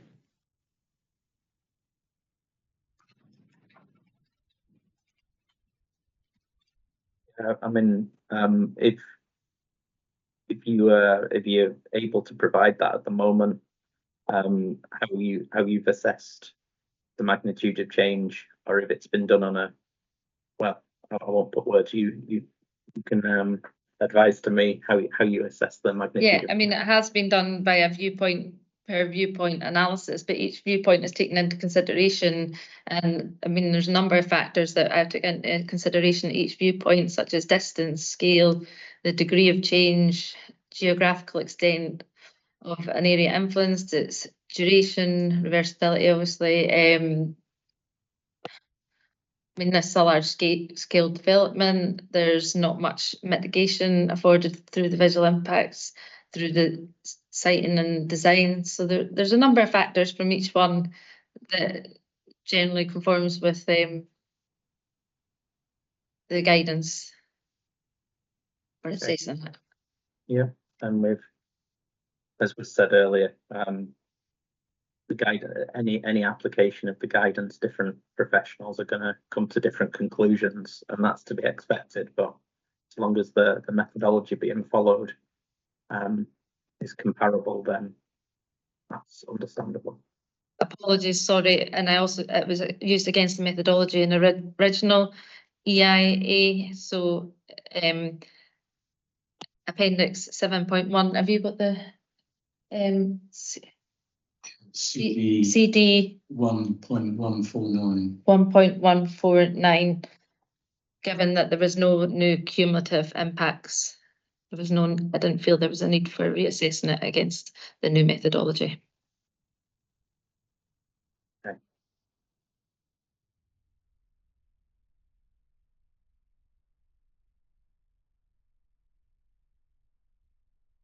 I think I understand that we need to know where the different where we've reached conclusions and the interpretation that each party has, but as we go through these, I do think that we'll see if there is a divergence, that there's a common factor on. We'll see why that is, and I can take that into account. And in the closing submissions, this can be brought forward there to fully explain how we've reached different endpoints, if you will.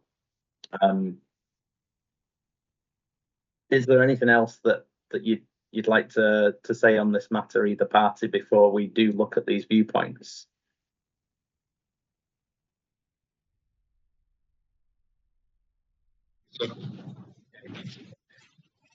In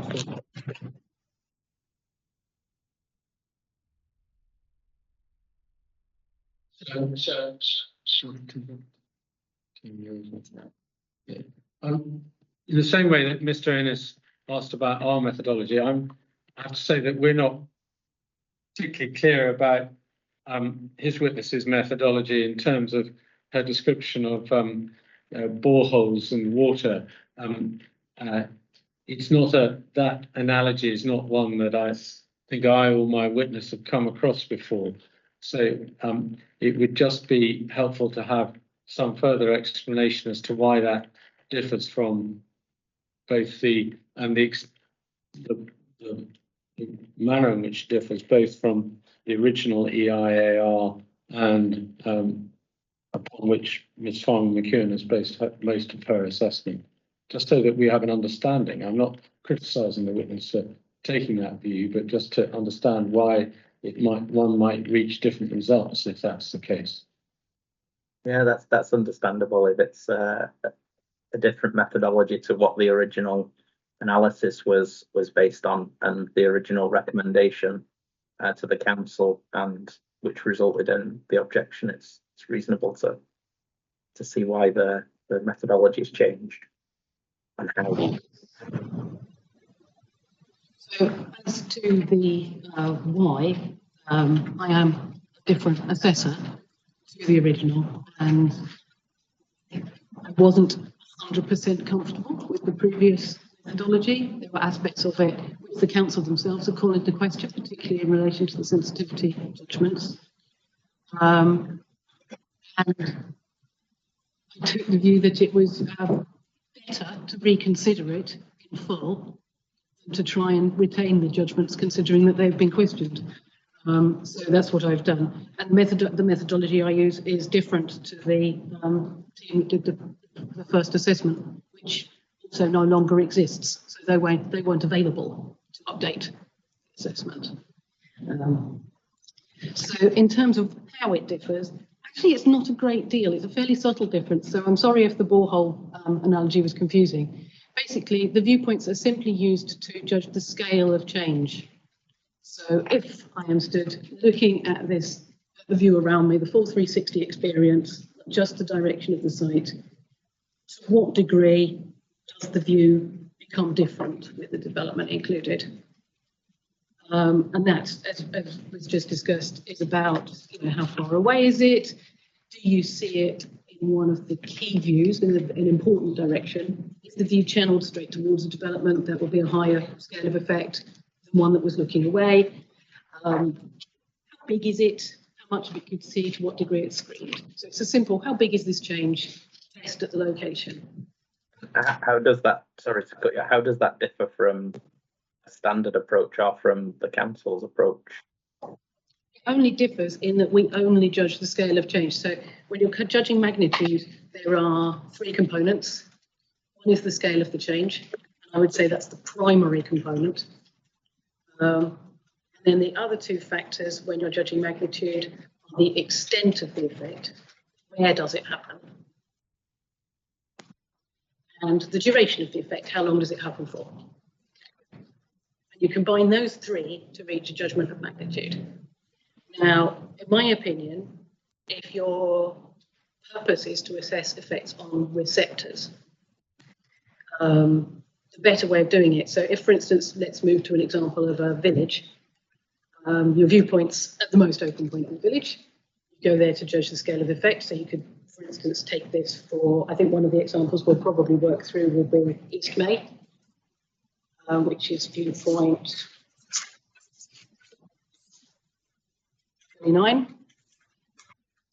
So at East May, there's sort of the main road through is quite an open view. But then a lot of the rest of the village faces outwards to sea and doesn't have any view towards the site. So in considering effects on East May, if I presented all the effects as being just like they were at the viewpoint, I haven't really taken into account the extent to which the village is affected. Okay. Yeah, so that's the only difference.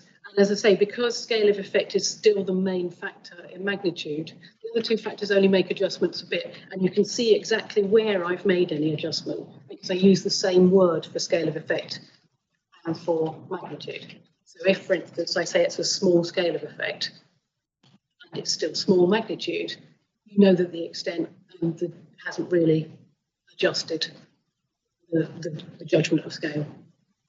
So then, if, for instance, you see me making a judgment of large scale, but when I'm reporting the magnitude, it comes down to medium, that will be because the extent is quite restricted. For instance, maybe you've got a village like, not East May this time, but maybe like May, where actually there is quite an open view from the viewpoint at 24.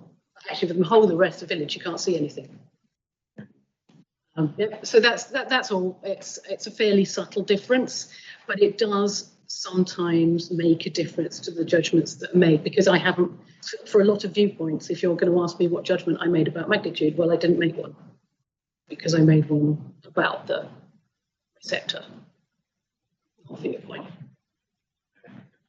So turning to the council there then, in terms of the difference between your own methodology, am I adding 2 and 2 and making 5, or did you, when you did your assessment, did you consider solely from the viewpoint, or did you look at additional viewpoints from a given settlement and scale it back accordingly, or was it just specifically on the viewpoint as before you? As being consistent with other wind farms I've assessed, it is from the viewpoint only. Okay, so I think I understand there where the difference is in coming from, and I'm sure that this will feed through in when we go through the analysis now and we talk about why different scales have been reached. And I think that in the closing submissions when they come, and I have the assessments before me, so I can see the methodologies from there, so that can feed into my assessment as well. So no, I think that's been useful. So can I just add one thing to that, or two things to that, is that what the council have done is given you a viewpoint assessment, which has just been confirmed, has been assessed from that viewpoint. In terms of impact on particular locations, you have an agreed table 2 in the statement of agreed matters, where the council has given its view on impact on settlements as a whole. And the second point is that our concern is that if you, and it's not a criticism of the approach, but our concern is that if you take the wider approach that the applicants seem to have taken, that may result in diluting the magnitude of impact, which may explain the differences. Now, I think we hopefully both now understand a lot better where each other side is coming from, but and no doubt that will come out when we go through the viewpoints. Mr. Innes, do you have anything to add there, or should we move on to the first viewpoint? I think let's get going. I mean, that's where we'll probably find the difference. Okay, so we have a familiar viewpoint. First of all, if I have scribbled these down wrong, please do correct me and pull me to the correct one. So viewpoint 4 is the first one on my list, which is done ahead.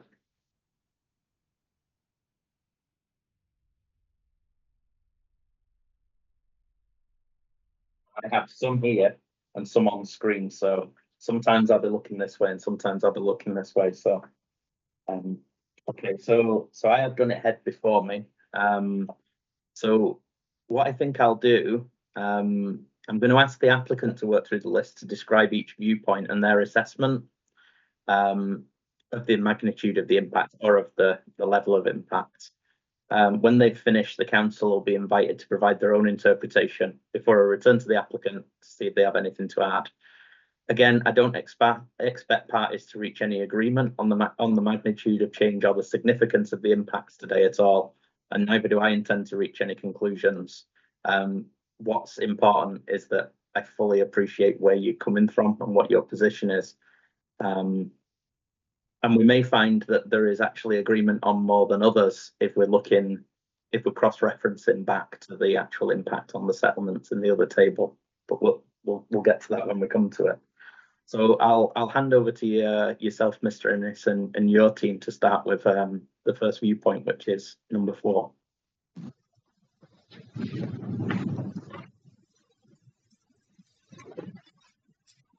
So while we're doing this exercise, it would be helpful if you have to hand 2 tables. So the viewpoint description and the description of the proposed changes to the views are all in Appendix 4 to the updated CLVIA, which is CD 1012. I'll give you one moment.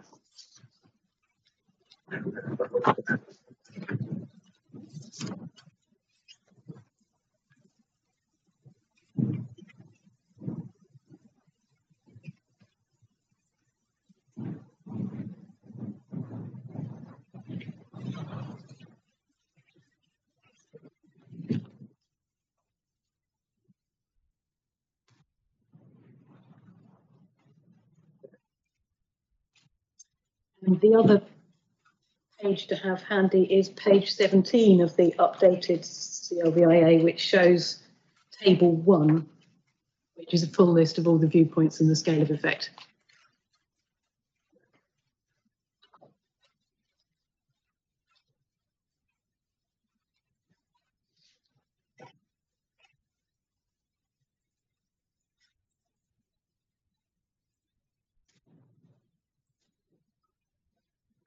Difference agreements.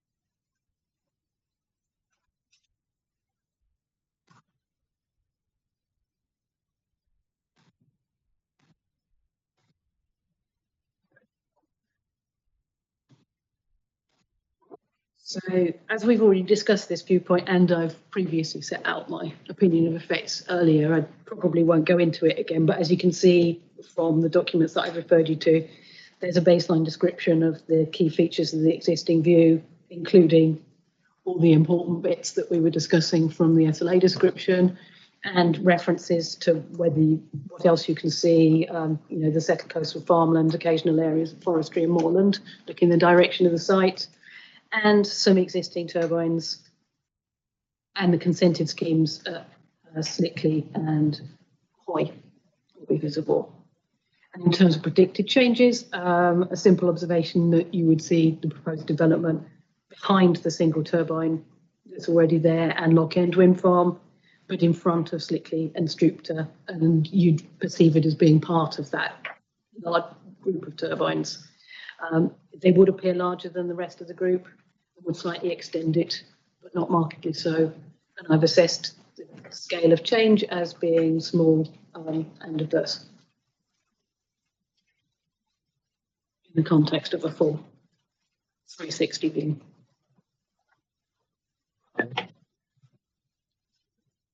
Then I'll go across to the council to provide their analysis of that viewpoint.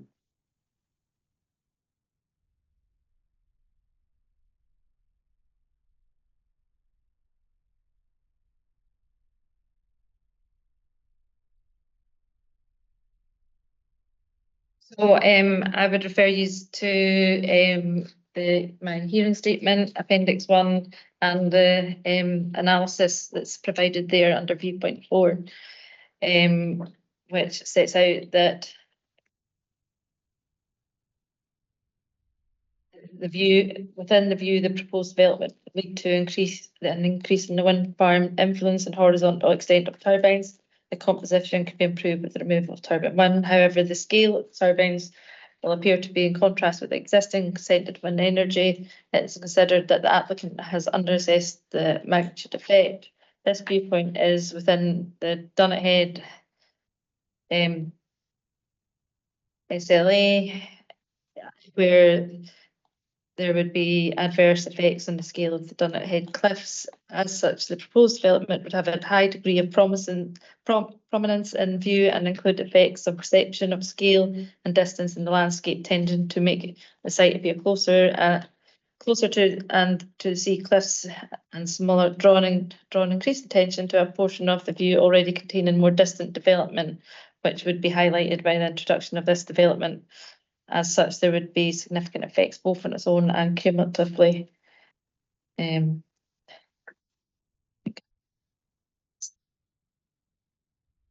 assessment here and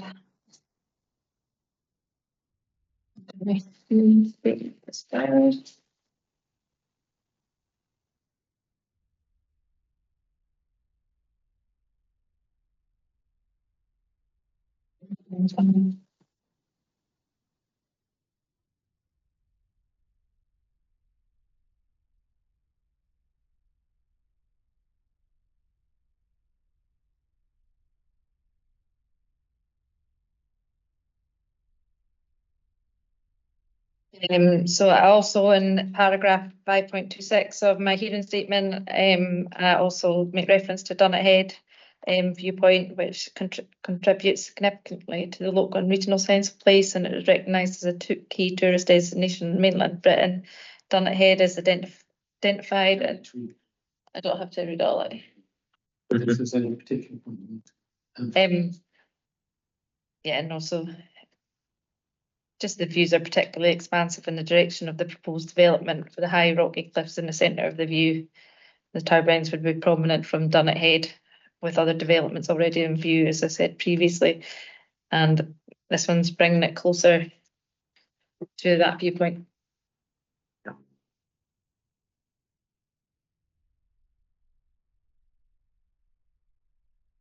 Is there any response there from yourself, Mr.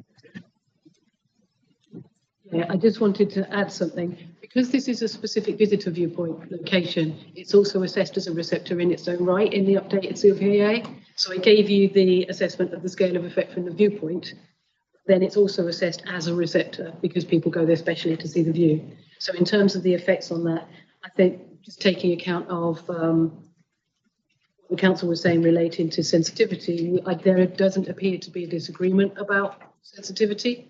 We've both rated this as high sensitivity, which you can see at paragraph 137 of the updated CLVIA. So the disagreement would appear to be about magnitude, which I've assessed as small, resulting in an assessment of moderate but not significant effects. So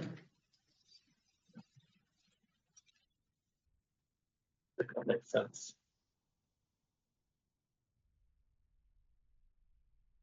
Let's say we don't need to convince anybody at this point. I think that there is an agreement there. It's just the scale of the magnitude, if you said, and I'm more than happy to move on from this viewpoint if guys are okay with that. So we'll move to number 7, which we've already touched on today as well, which is the site to the east of Thursday.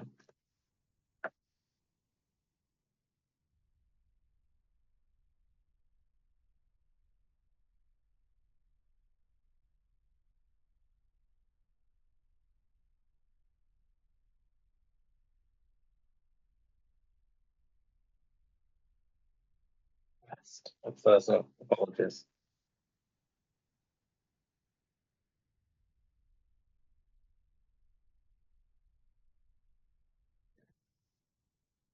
So yeah, I'll go back to the applicant there. I have the document open, so it's just to come to drill into where the disagreement lies, I suppose. So I'll yourself again. So from my point of view, as we discussed earlier, the receptors here are road users, people driving along the A836 and the North Coast 500, or being passengers along, as I was corrected by Anne Cowling earlier. If I say drivers, I mean anybody who might be on the road. So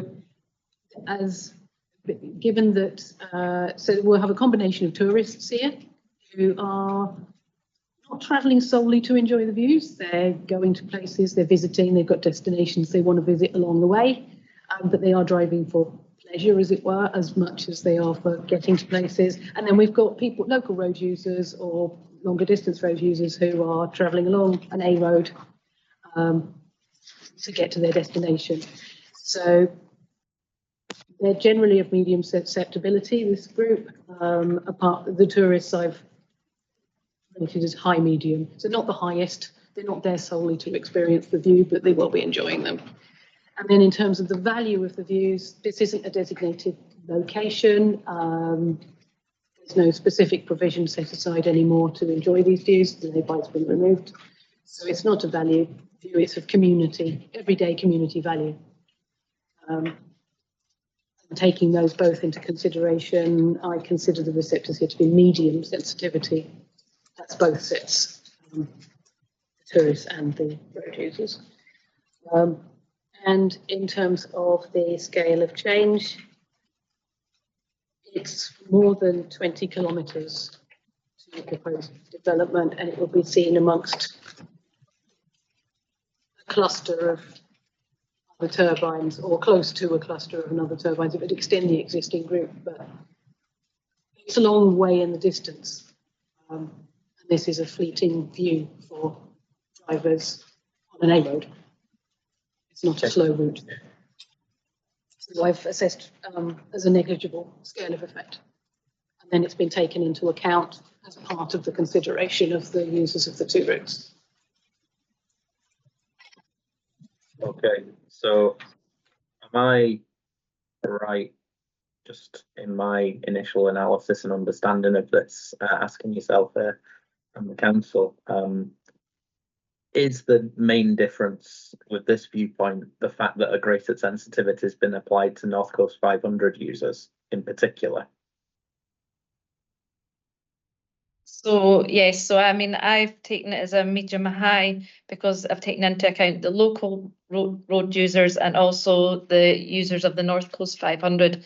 And also, if you've been on that road, if you're heading east from west, you know that's not a fleeting view. You've got on your left, you've got the islands, you've got Stroma, you've got your Dunnet Head Cliffs as you're coming along there, and then you've got smack bang here coming your turbines for Hollandmey.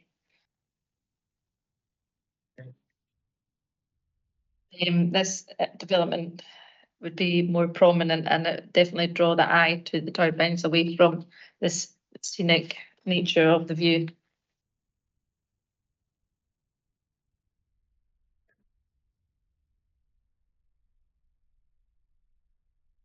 So we can also add from this view, you can see that there'll be a contrast in the different sizes of developments between the other consented Loch End, operational ones, Loch End, Strubster, and then you've got Slickley there as well. Okay.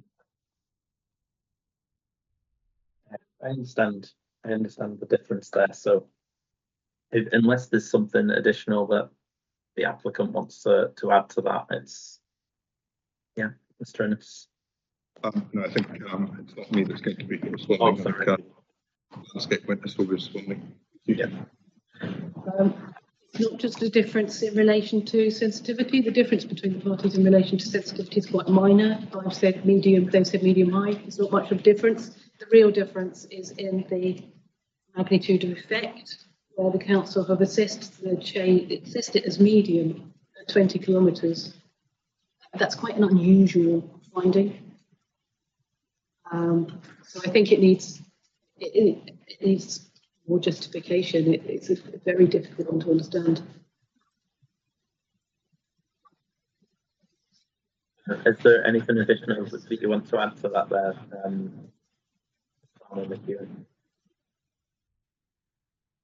I think this is an important viewpoint that just shows you that the 20 kilometres, whether it's some distance away, it is going to have an effect on the magnitude.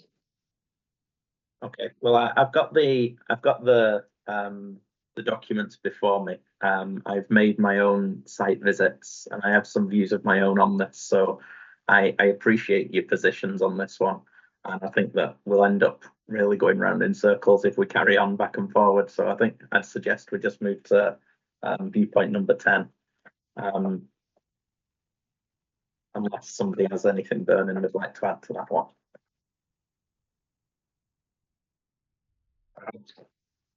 I'll dig out the relevant montage while you prepare yourself there, especially.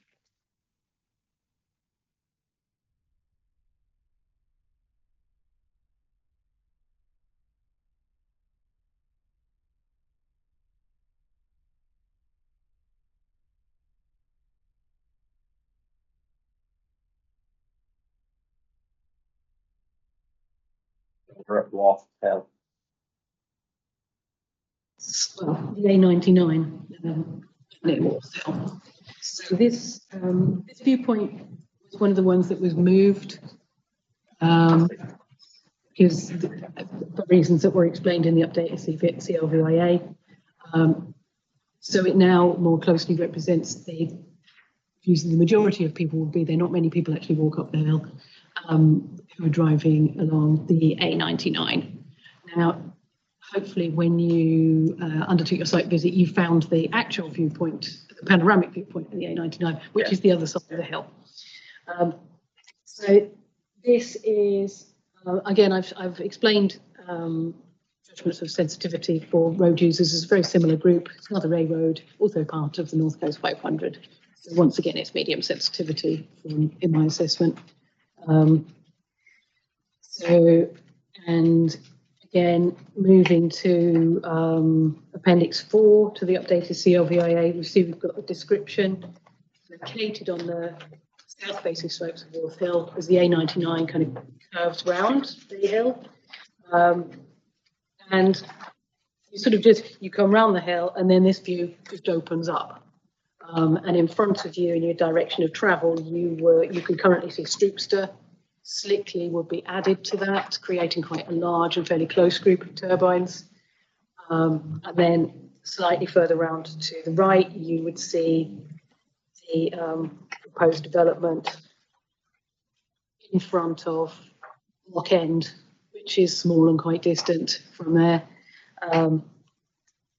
creating a second group of turbines, slightly smaller in scale, slightly further away than Slickley and Stroopster. Still have a gap between the two groups, but definitely you'd have a wider panorama occupied by turbines. In terms of scale of change, I've assessed that as being medium small.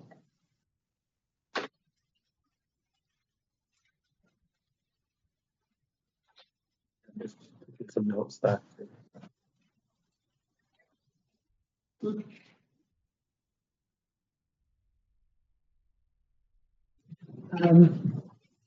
It's just, this is actually the worst case view from the A99 as well. It's the closest view and the most open one. A lot of the rest of the route, there's actually quite limited visibility, or you would see Stroopster and Slickley in front, so the further south you go.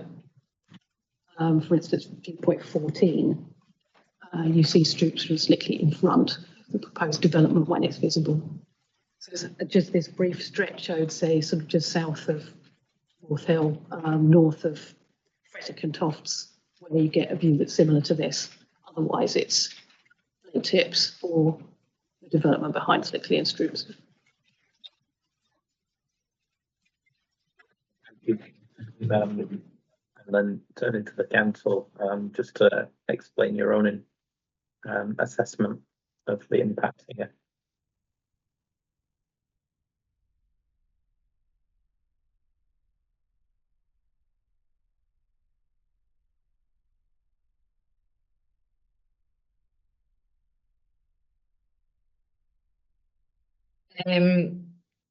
So this one, it was moved, and a medium sensitivity was attached to the receptors. Just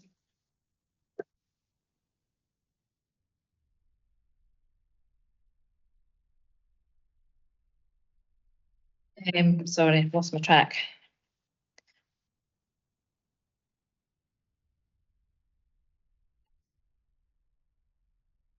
Yeah, so medium sensitivity was attached to this one just because of where the viewpoint is on the north, although it's on the North Coast 500.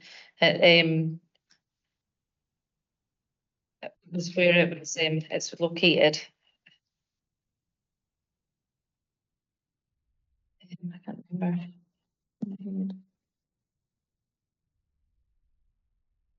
You did say in your assessment there that it's more representative of a sequential viewpoint. On the yeah. A99 more than anything. Yeah. Yeah, that's about it. I've not really got much more to say from the new viewpoint. It just leads to the more intensification of cumulative impacts in the wider view, in the wider context as well.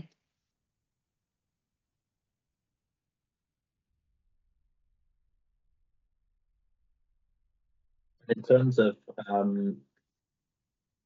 users of the hill itself, I must admit I did struggle to find where you'd take access. I'm sure that local users know where to park and how to get there, but as a visitor, I was quite keen to get up there, but time wasn't on my side, and I ended up having driven. I drove that stretch of road more than any other doing my site visits because I was trying to find the way to get up the hill. Do you think it is well visited, the top of that? Because I must admit I didn't get to the top of that hill. Oh, sorry, you're on mute there. Oh, you're on mute. That's sorry. Yeah, no, we came to that conclusion when we were on site with the applicant, and I mean, it's very peaty to get up there and find your way up there, and we didn't, although it is a viewpoint that is noted as a key viewpoint within our guidance. It's not, we didn't think it would be visited as much as we may be attached to. Yeah, no problem. That's why it was moved to the roadside. Yeah. Okay. And Ms. Fisher, are you wanting to add something there? So I don't think it was moved to the roadside. I think it possibly always was there. The key viewpoint. Was it not? Is it not on the road? Sorry, the key viewpoint was, but not the actual hill where you had picked. Okay. The previous landscape architects had picked that as the key, as the viewpoint. But yes, sorry about that. Yeah. So I've just got 2 points that arise from this. And the first is that the viewpoint is primarily being used for NC 500 road users. I think no doubt you'll have experienced, and I think the point about this draws out a bit of distinction in the methodology, because effectively what we're trying to understand is what is the effect of this development of users of the route. And in that context, for example, in this particular example, if I'm travelling northbound, and you'll have experienced that travelling northbound, effectively the Slickley, if constructed, will be a scheme that's in your view northbound, and effectively the scheme will only be viewed for that brief glimpse off to the west, with the very important context of Slickley having been consented and built. And in relation to the viewpoint coming from the north-south, effectively, actually the view as you travel is straight towards Slickley and Stroopster, which again is going to be the main influence as you travel south from the hill. In fact, this view to the wind farm would be oblique. It would be across and right to the west and would be oblique. I think it is important that when we're doing these routes, that's why we're trying to understand what the effects are on routes and how you travel through the landscape, as opposed to taking a viewpoint which obviously is direct towards the wind farm and saying that's the effect. That's the photomontage illustrates the potential view, but you do have to consider it in context. And it does appear that that is taken into account by the council, because if I go to Appendix 1, I go to viewpoint 10, it appears that in the original assessment, the magnitude was medium-high, but it moves in the EIR assessment down to medium, and therefore significant. So it does appear to suggest that the incorporation of Slickley has been acknowledged by the council in their assessment in reducing the magnitude of change. Is that an accurate? Can I just check if that's an accurate submission? Well, well, somehow there has to be a change. So I'm assuming that's the position.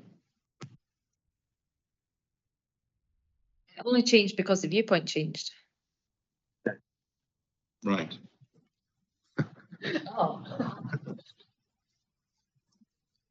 So I think this comes to bear to be one of the issues, because in our position, the adding Slickley into the baseline of this particular general location has a bearing on the magnitude of change.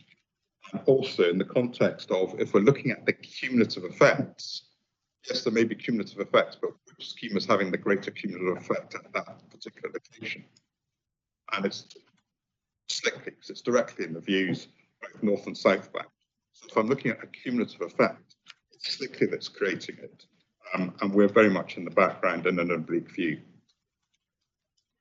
Okay, That's raised. And I think I'm quite happy for my witness to talk about that, but I think that's quite an important point. I think I take the point there. I take the position. What you say, I understand that in that particular viewpoint, Slickley is going to be the more prominent. It's going to be there before you. Cumulatively, I suppose my understanding of cumulative is that you're looking at it all together. So whilst you're looking at the cumulative impact of two different schemes, I can understand that the first one is the prominence. It is more prominent there, is Slickley, and I think that in looking at this, I was considering fully from that position and from driving down that hill, the times I drove down that hill, which were substantial number, where Slickley would be visible with Stroopster there visible, and then imagining using the existing wind farms where the proposed development would be. So yeah, I do have quite a familiarity with this viewpoint. I do take what you're saying, but I'd be interested to if you want to add any more to that. Yeah. So just in terms of how cumulative effects are judged in my assessment and what we're advised to do, there's two types of cumulative effect that you can consider. One is additional, one is combined. Now, if you're considering combined effects, you are considering adding multiple developments to a baseline.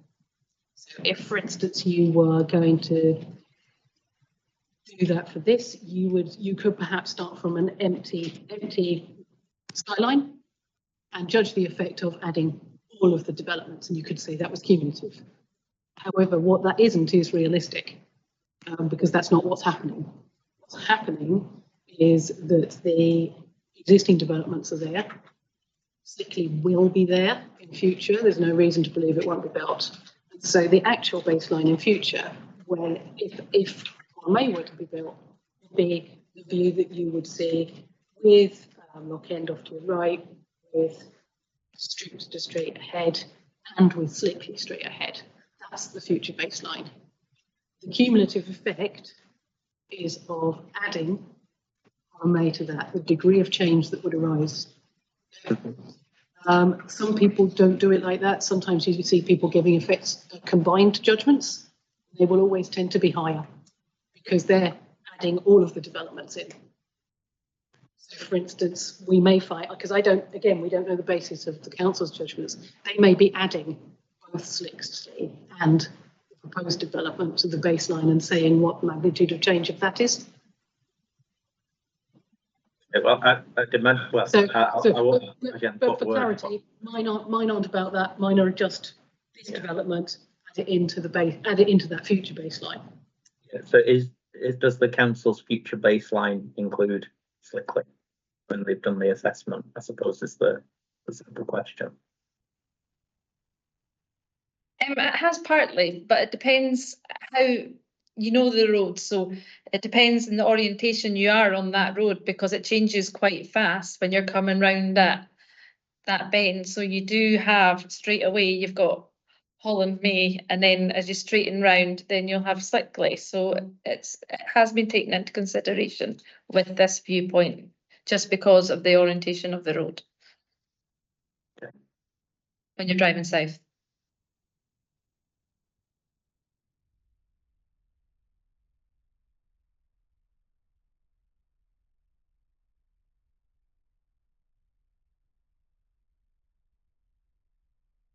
Combination. So when you see them. It's a sequential cumulative effect that I've taken into consideration from there, if that makes sense.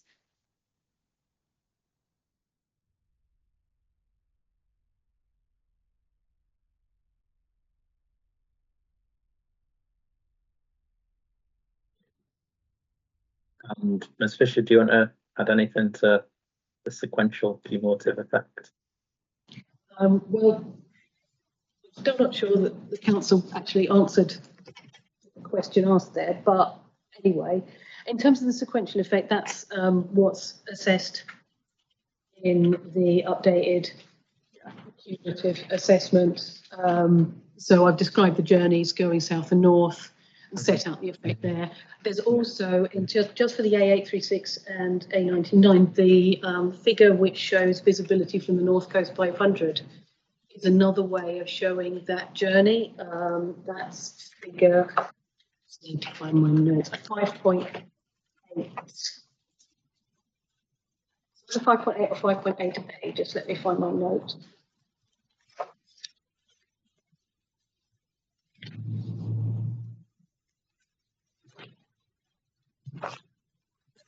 Read.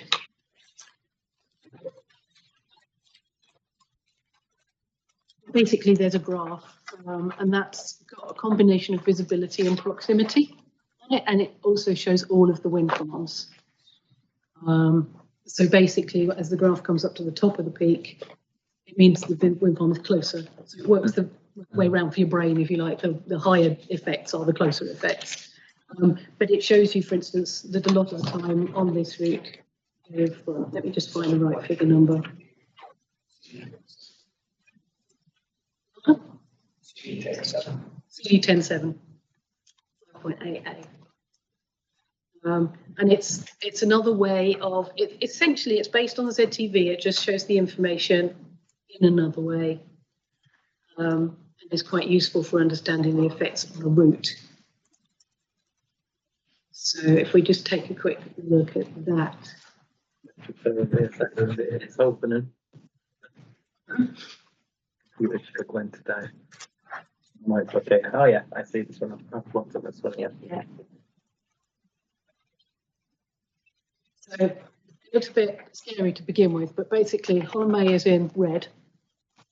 You can see basically there's a coloured line where a wind farm would theoretically be visible, and it works quite well for this route because a lot of it's not vegetated, so it's fairly open along a lot of the route set where it's passing through settlement. You can see basically the section we need to look at is towards the right hand side of the graph, where it's at the top. You can see where it says John O'Groats, and it goes on to, is it Kais? Again, pronunciation I'm not sure, and Wick, which is all the A99 section of the route. You can see that a lot of the time when Hollandmey is visible in that section, and it isn't very often, you can see it's just quite a broken line between John O'Groats and Wick. Strips and Slickley, the blue line, are seen quite a lot closer, a lot more often. And then as you get further south towards Wick, there's a new cluster, Campster, I think various other wind farms are again closer. So as I say, it's another way of presenting the same information, but as you can, one thing it does show very clearly is very limited visibility. And you can also see that if you look at the ZTV studies. And I think one thing that is important to notice, if you compare the differences between two of the ZTV studies for this route, if you take a quick look at 712, which is with operational and consented wind farms, that's CD 10. 9. No? Yeah. Good. Yeah. Just zoom yourself into this section sort of between Wick and North Hill, or Wick and Freswick, which is a bit further south. And do the same with CD72. This is just something I wanted to highlight because in describing effects of this route, the Council have referred quite extensively to the ZTV studies in the original ES. And they were prepared on a similar basis to CD712. As you can see, it visually, when you just look at this, you get the impression that there's really widespread visibility between John O'Groats and Freswick and Tofts. But this is because this one only shows blade tip visibility. If you take a look at 7.5a, for the same section of the route, what you can see is that north of North Hill, it's blade tips only. Sorry, 7.5a.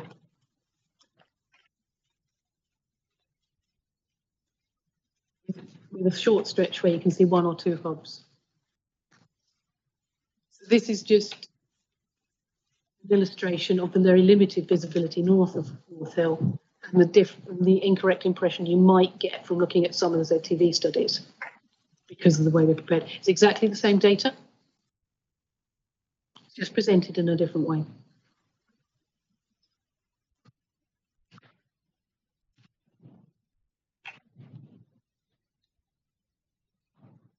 Is that making any sense? I have to check it out.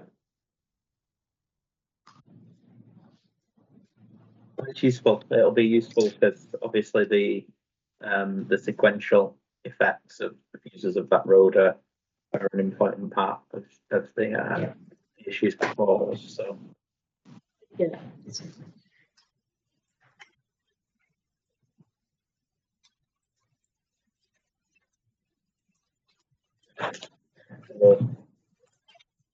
unless there's something in particular that you'd like to respond to in regards to those documents and the sequential effects, we could move forward to viewpoint 12.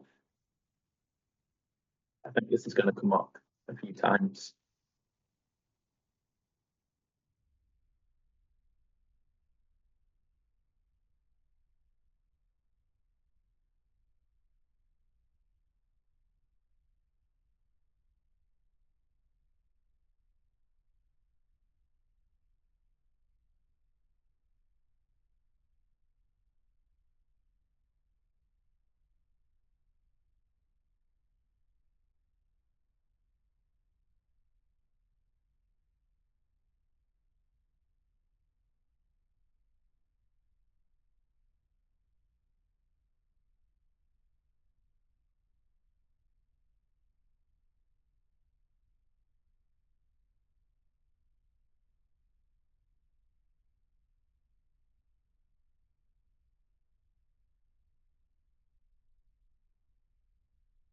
Would you like to come back with anything? Not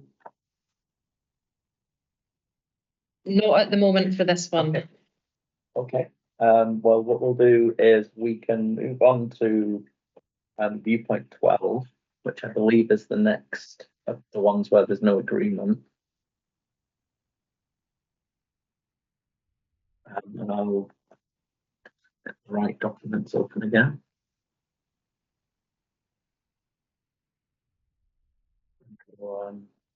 Move back to the applicant.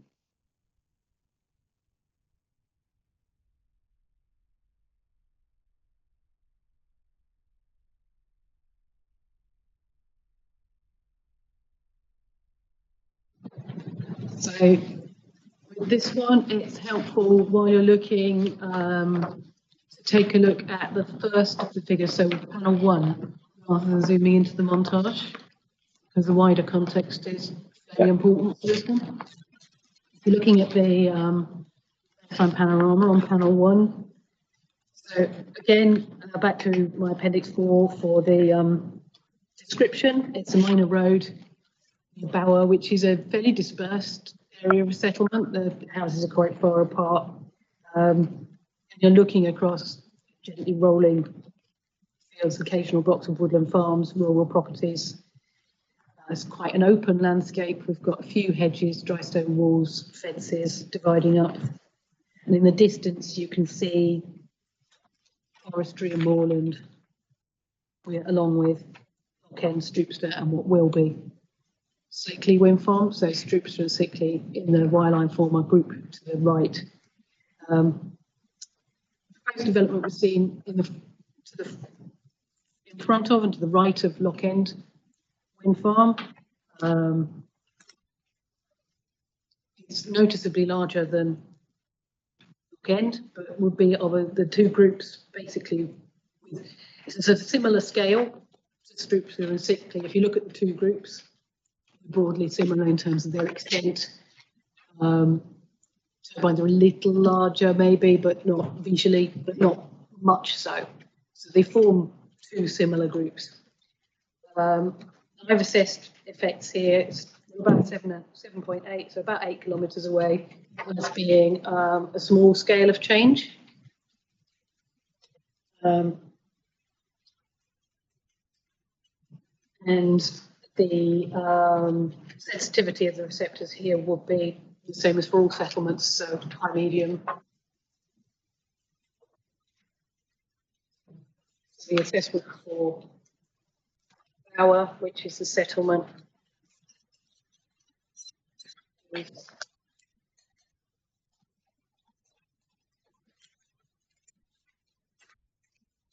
at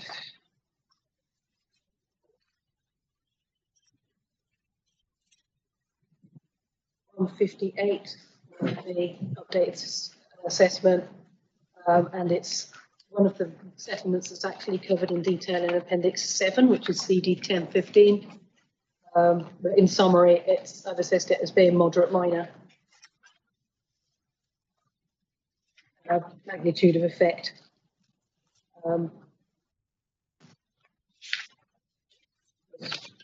Not significant.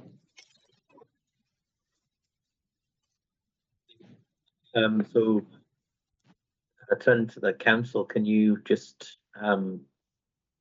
provide me with your analysis that resulted in the significant effect?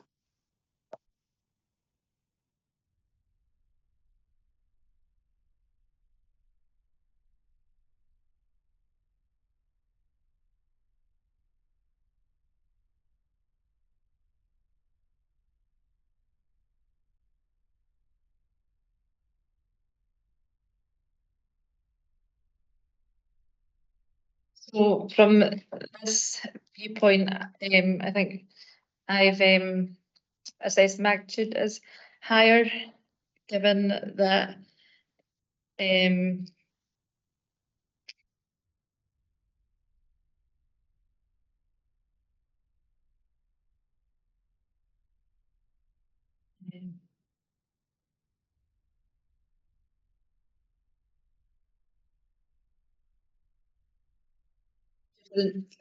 the noticeable change in the landform when you add this, when you would add these turbines to the view, and the difference in scale between what's existing in that view and what would be the perceived scale of the turbines.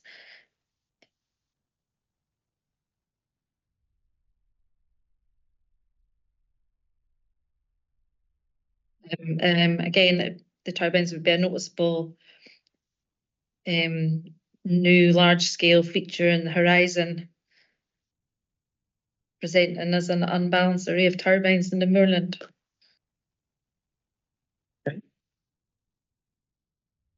Well, I mean, I hear both of your interpretations of it there. I've been to it again myself, so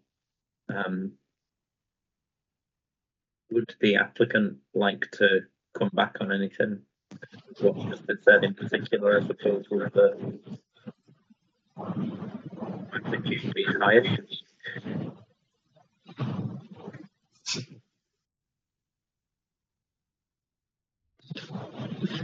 And I've got nothing to say.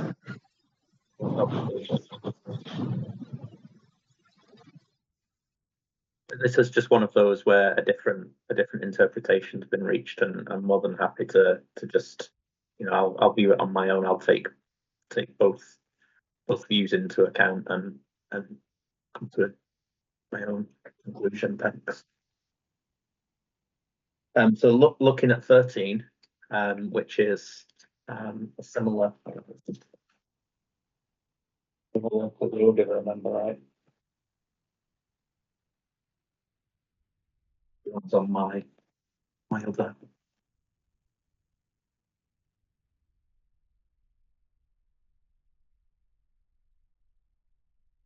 You'll need the original visuals. It wasn't updated. Oh, that's okay. I've got that.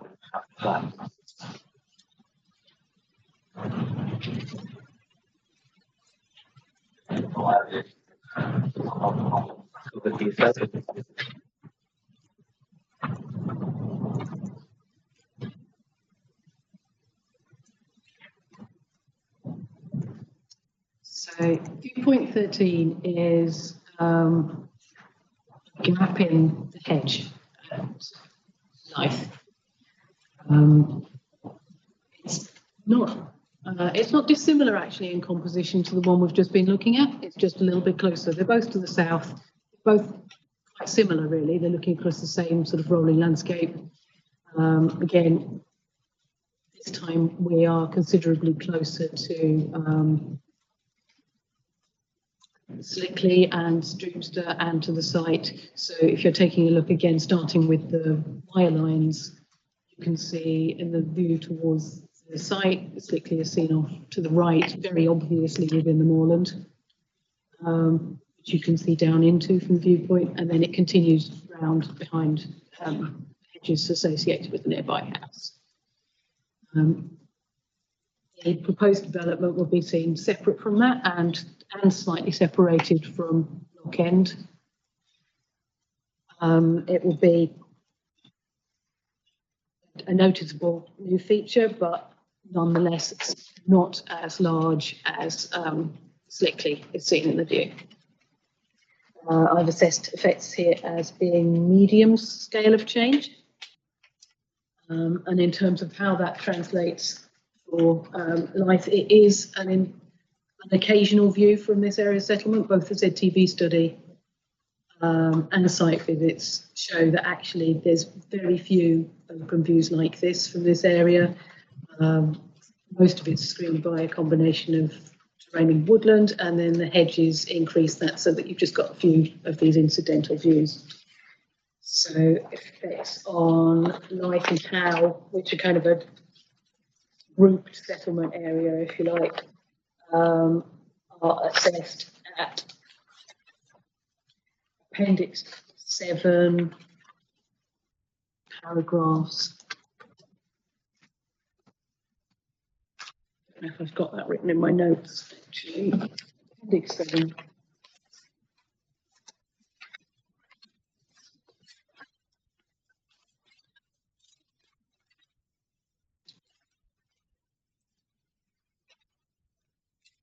Paragraphs 18 and 19. Again, it's another high medium sensitivity receptor. It's a settlement area. Magnitude, the scale of change to be used would be medium, but for a very limited extent of the settlement. So the scale of change is small. The effects would be moderate, minor, and not significant.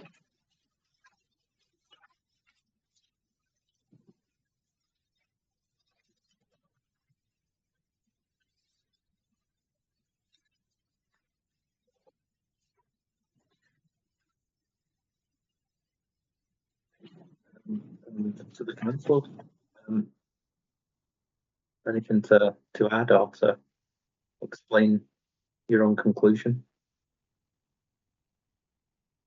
Yeah, so again, it's similar to viewpoint, the previous viewpoint that we discussed, and the viewpoint here is again the scale of the turbines. If you take, for example, the scale of turbines, the existing features there, this telegraph pole, or just the housing just in front of the turbines, or the agricultural shed, you can see just how the scale affects the landscape here. Not the landscape, but the viewpoint. Sorry.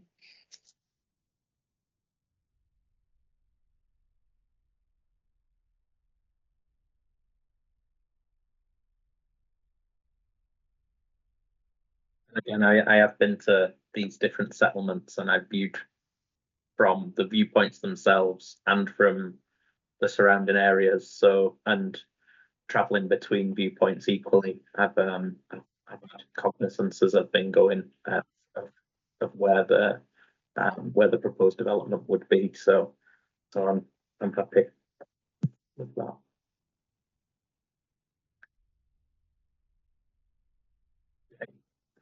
If you content for me to move on to number 18, and then we'll maybe look to get through this one and then have a short comfort break for people, if that's okay.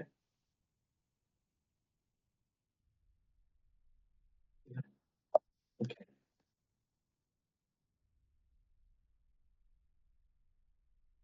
So viewpoint 18 is that's sad.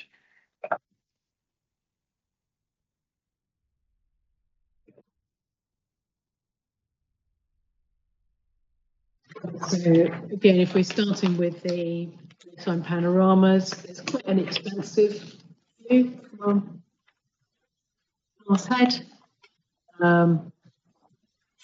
It's not a panoramic viewpoint location in the same way as the two SLA viewpoints are at Duncansby Head and Dunnet Head. It's there is a car park here, and people generally seem to be visiting the castle,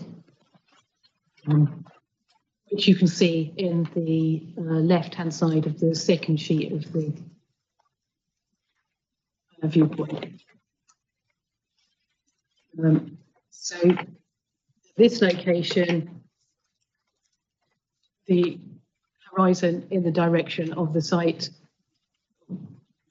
will be quite extensively populated with turbines, Stroopster, Slickley and Lock End all spread across. The proposed development will be seen at 16 kilometres, beyond 16 kilometres, and behind Slickley, which is closer at just under 12 kilometres. I think unless you were counting turbines, the majority of people wouldn't notice the difference. It slightly fills a little gap, but it's not a very big gap, and it is it's quite a distant and minor change. And I've assessed that as being a negligible scale of effect.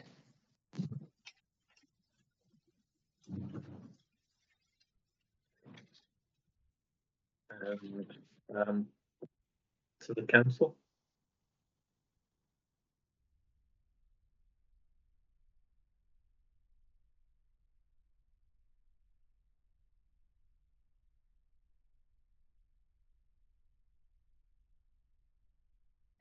Sorry, I'm just catching up still from the last viewpoint.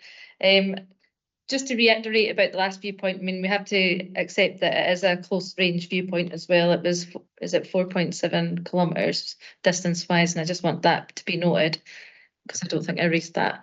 In terms of this viewpoint, again, you mentioned, it's mentioned about the distance and reducing the effects due to the distance, but if you're at this viewpoint, you will see the turbines that are already there, and you will see, you can even, in a clear day, you can see Lock End turbines, so you're going to see the difference in scale.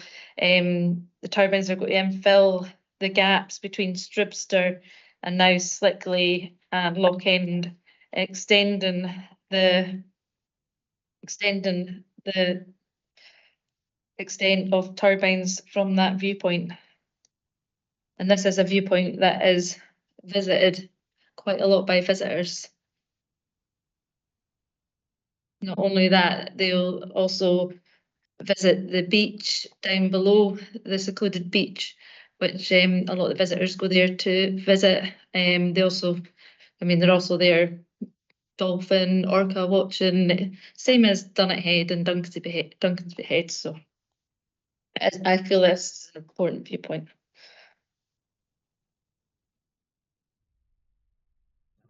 It was a clear day when I went, and you can, I appreciate you can see Loch End there. Okay. Well, if there's nothing else, oh, sorry, Mr. Ennis. Yes, so I think this perhaps recognises a fairly critical point in cumulative assessment, because in terms of Appendix 1, Highland Council assessed the magnitude of change as medium without Slickley being there, and then in the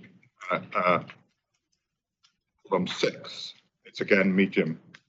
And I think fundamentally here, the issue is if you put Slickley into the baseline, in effect, the change that would be potentially there is the very minor infilling of the gap between Loch End and Slickley, with Slickley being in front. I mean, Slickley is at 11.8, so it's about 5 kilometers, just under 5 kilometers closer. It's really the point about assessing change, and that's the fundamental point about the cumulative here. We're assessing what change does adding in the proposal make when Slickley already exists. We're looking at it in the totality of the view and the totality of that experience of being there. Does adding in the development make any material difference to that view? And I think that's an important, because obviously the council's position is it does, and we're quite at a margin apart. I think this is one of the viewpoints where that really is very stark. At that point about the effect of, again, Slickley coming into the baseline and its consequences. So I just flag it as one of the stark contrasts that we find it hard to reconcile. Thank you.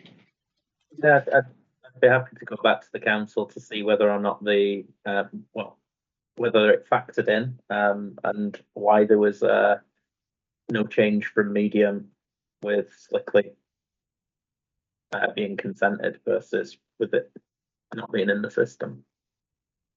Yeah, I mean, all the factors were taken into consideration in the round, but generally there is going to be a cumulative effect when it's filling in the gap between the now consented Slickley and the Loch End turbines, and it's going to look out of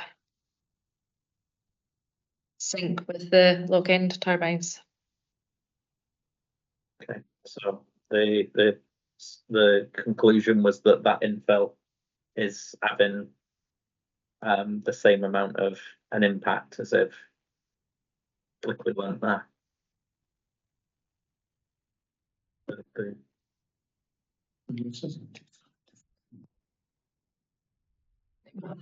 I'm assessing two slightly different things, so Yeah.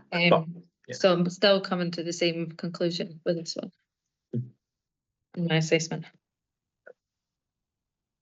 Okay, no, I understand. I understand you've come to that decision, that conclusion, and the applicants come to a different conclusion, and I'll fully consider both positions. So it's at this point, I think, before we move on to, there's no point, I don't think, pushing through and trying to get through the remainder without just taking a short break. So if parties would like to go and stretch the legs and grab a coffee, we could maybe come back in 15 minutes if that's enough time. Yeah, that's great, thanks. Okay, well we'll come back at 5 past. Thank you.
Okay, welcome back.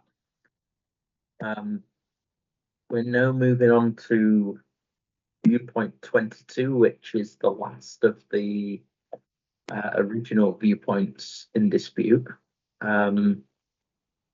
So I will just hand back over to Ms. Fisher. That's okay.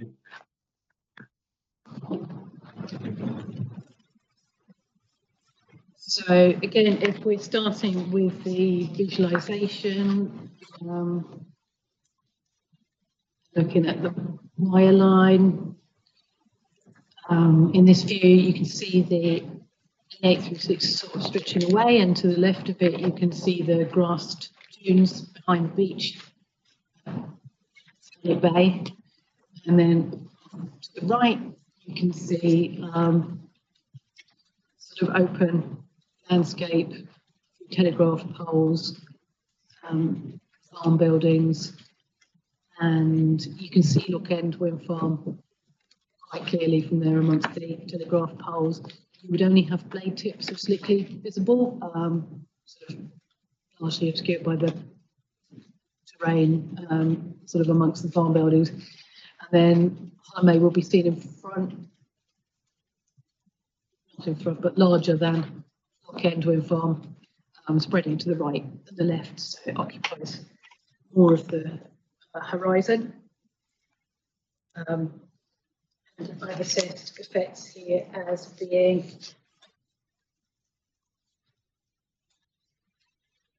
medium small scale change.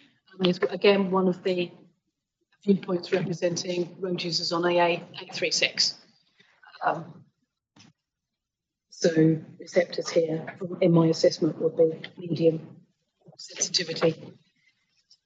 And although we've got this down as a viewpoint which is disputed, I'm a bit confused about that, because in the council's evidence, they also appear to have a similar magnitude of effect. But I'll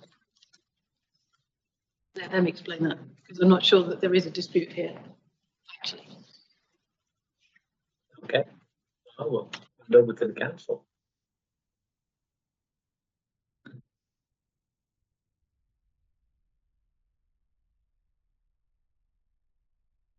Yes, I found a significant effect from this viewpoint, given that it is a sensitive location.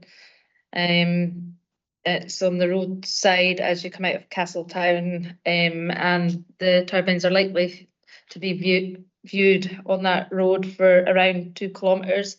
You've got the dunes, as noted on the left.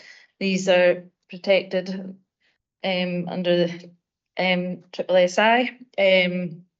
You can see the dunes, the turbines would take away this scale of these dunes, and from this viewpoint, as the dunes are scale indicators and detracting from the size of the turbines would detract from the size of these dunes. The horizontal spread as well in the direction of travel, you will see from here. And although Lock End turbines are here, it doesn't change my overall assessment of the significant effects with this proposal from this viewpoint. Thank you. Have you anything to respond? I think the point that I wasn't sure about is that in the different columns, so both of them say low, medium magnitude, but in column 4 it says significant, and then in column 5 it says significant. Column 7 it says not significant, which I think, based on the council's description earlier, that was the effects in the context of Slickley. So I think if we're considering effects in the context of Slickley, I'm not sure that there's a difference between us in terms of whether these effects are significant. That's what I was questioning.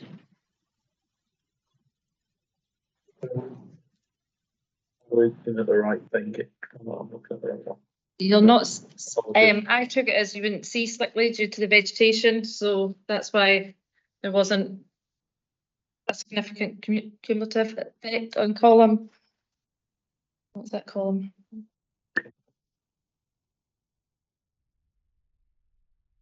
Seven. Column 7.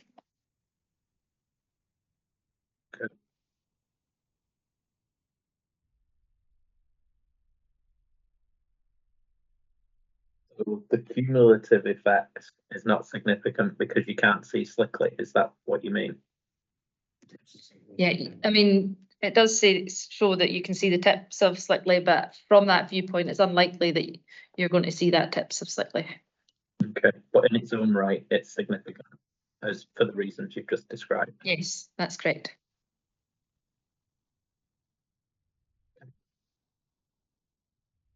Thank you. Anything else on viewpoint 22, or does that clarify matters?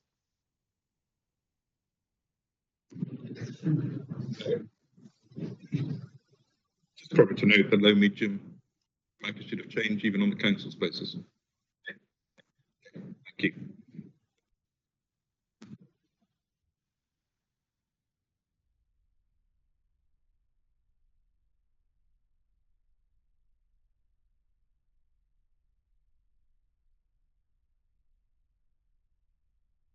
Okay, so we're moving on now to the additional viewpoints that were included within the updated cumulative LVIA, starting with number 24, Upper Gills. I think I might have accidentally put this one on the list, meaning 26, because when we were discussing it earlier, I think the council identified 24 as being agreed as being significant effect. And I think it is. I think it was 26 I'm going to put on this list. No problem.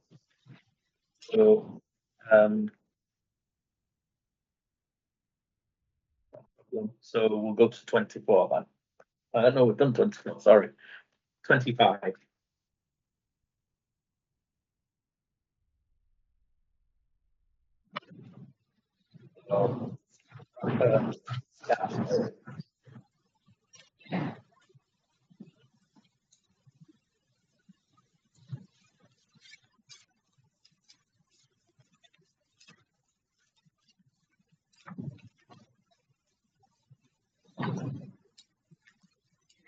So this is another. So we've said that this one's not significant, is that?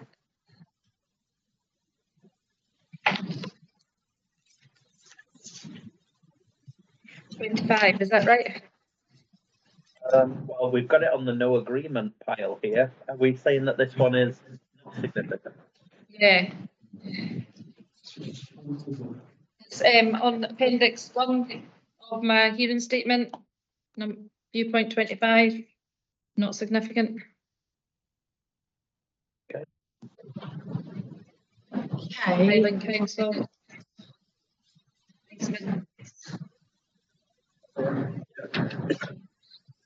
Yeah, I don't know why we got the so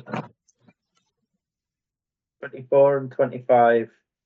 The 24 is significant. We've got that one on the right one. 25 is on the not significant. 26. Sorry, could I just go back to 25? The reason we're a bit confused about this is because the council have indicated that there are significant effects on these settlements. So the position is a little bit confusing for us. So, sorry, I got confused, but in the statement of common ground, we've agreed significant effects on Scottish again, area. this is assessed through receptors at that viewpoint, which is, and it does say residents local and local road users, so it's both of them. Demonstrates the difference between the viewpoint assessment and the settlement. Yeah.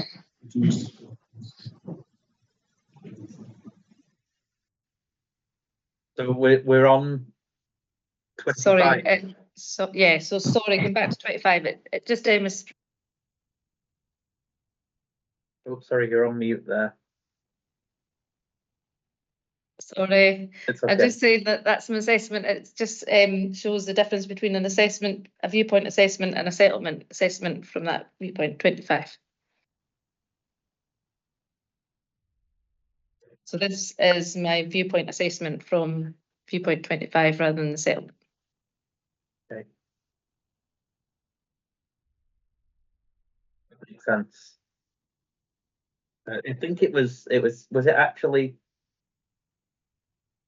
24 that we had the question mark on earlier, as opposed to 25, where we said that we'd add it into the list to see the ambiguity. Is that what we're talking through now? Yeah, I think that was my mistake. I think I meant 26, not 24. Okay. 24 is a bit significant, I think. Yeah, so 26, there was the degree of ambiguity, but that's because the viewpoint is identified one way and the settlement is the other. Does that make sense to the applicant? So settlement is agreed, yes. Sorry to confuse you. Okay.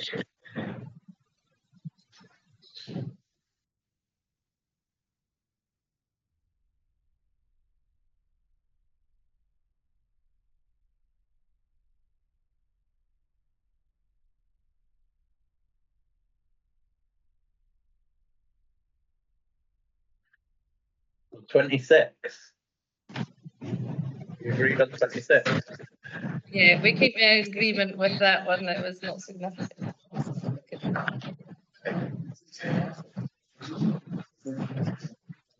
I'll wait 2 seconds to get back to that one.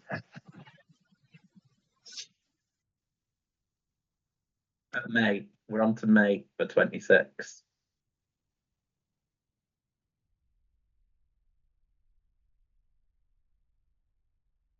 Yeah, sorry, 26 we can speak about.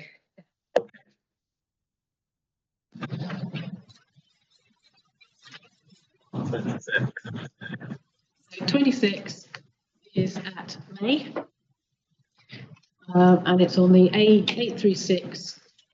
You go through the village, and looks out over sort of gently rising ground. There's a small gap in the houses on the south side of the road. It's quite a short view because there's a sort of an intervening skyline between that surrounds the village. The turbines will be seen sort of most of the blades above and part of the towers, but most of the lower parts of the towers would be beyond the skyline. And for the left group of more spread out turbines, quite a lot of them will be behind the woodland that you can see in the foreground, sorry, on the skyline. They would be a new feature. You can sort of occasionally glimpse Lock End as you move around the viewpoint. There's a sort of an open stretch, if you like, where there's just the odd bush behind the wall. And as you walk along to and fro along that stretch, you can see Lock End sometimes, but generally it's not that obvious or visible. So it will be a new feature, and they'd be quite close. I've assessed effects as being large, medium scale, principally from the group of turbines that you would see more openly that weren't screened by the woodland.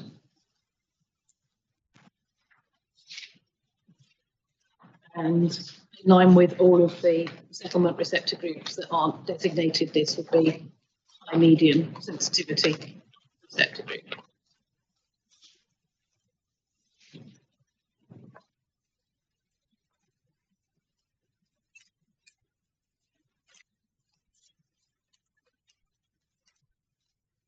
We have large, medium in terms of scale, and high medium in terms of sensitivity. Yeah.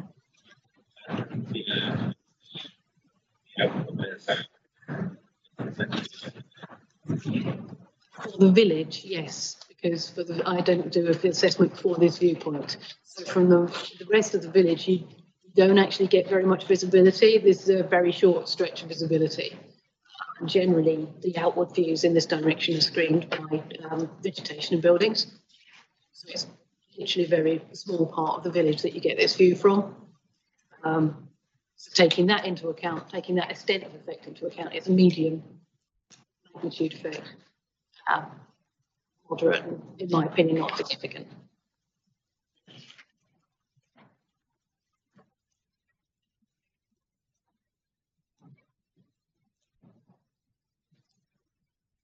Okay, so moving to the council there then, I suppose there's two elements to this then. There's the viewpoint itself and then the settlement in the round. So would you talk us through your analysis there? Yeah, sure. So the viewpoint was taken through my viewpoint assessment of the road users, tourists, outdoor recreational users. As if you see from Appendix 1 on my hearing statement, it sets this out. It also sets out that it does, although this viewpoint maybe doesn't demonstrate how the turbines are seen quite clearly. If you look at the wire line, and if you just maybe from this viewpoint, if you just stepped to the east slightly more, you would have a wider visual of these turbines. And that's the case as you're travelling from east to west along that, west to east along that route. There is occasions that you'll see this, these turbines in the similar layout. And that's why I came to significant effects. Okay. So from the viewpoint side, it's based on the road users for the significant effects. Yeah. And did you do any kind of an analysis on the impacts on the settlement itself? On the settlement, it was agreed. It was agreed as per the table set out. That and the final statement of agreed matters of visual impacts. Yeah. So Back to the speaker. Just going to say, it's worth noting, it was noted in the document submitted 14.5, there's an error in the statement of agreed matters at this point. So the assessment of magnitude of effects on May should say medium. For this one, it's just a typographic or a copying error from the. It's the LVIA. I've taken note of that. Thank you. I think I understand the positions there. So I'm going to tentatively go on to 27. So 27, we've got West Dunnet.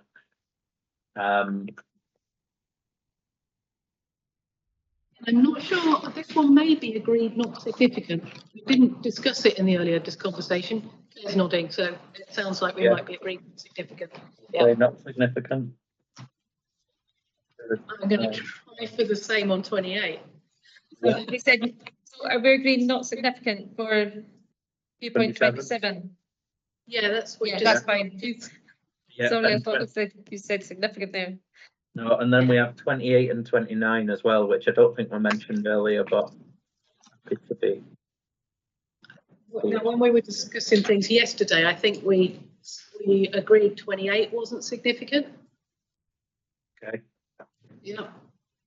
You're happy with that? So it just leaves with 29 then. Yeah.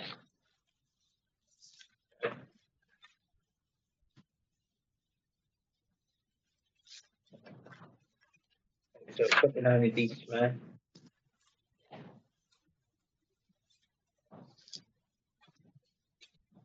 So this one's just a wireline only view. Yeah. Hopefully you've been there and can remember in your mind's eye what it looks like. So it's a view taken from the road, and you've got quite an open outlook on to the skyline to the south, and you're sort of passing through a fairly dispersed settlement to the sort of to either side, really. The remainder of the settlement, a lot of it is actually out on a local road that goes out towards the coast to the north, and that part of the settlement slopes outwards to the sea. You can't really see inland from there.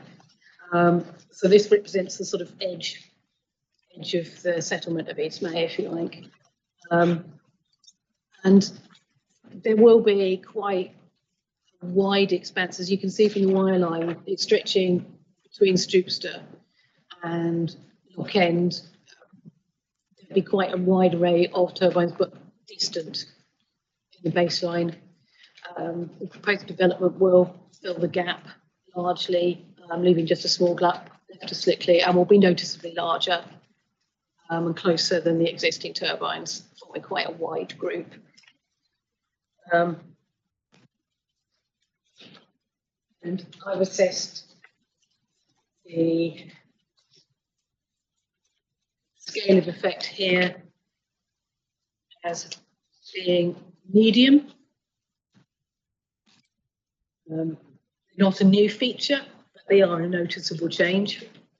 I've assessed the scale of effect as being medium for the settlement of Eastmay, taking account of the fact that a fair amount, again, of the settlement has these views out to the sea, not towards the site.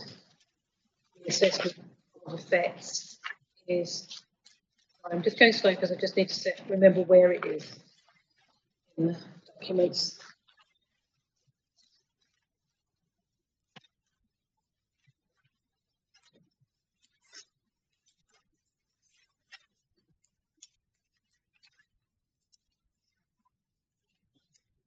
(124) of the updated cumulative assessment.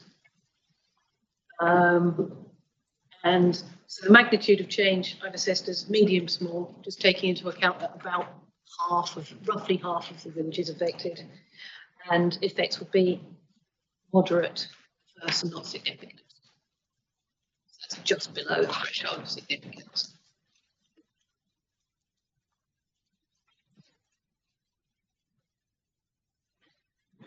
Similarly, this is like the assessment for the previous assessment of viewpoint 26, where we were talking, I think it's 26, where we were talking about the settlement as a whole has got a significant.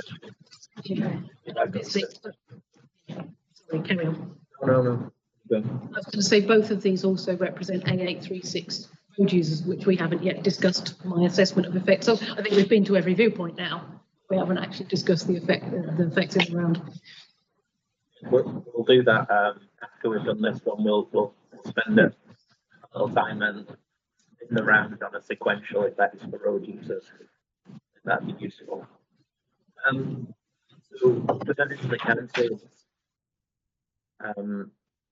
assessment of this one in terms of the viewpoint itself and the wider settlement. Can I just get your thoughts on that, please? So my assessment is only the assessed through what I've set out as the road users, tourists, outdoor recreational users in my appendix 1. I don't think I've agreed for Eastmay settlement any effects. I don't think it's set out on the table.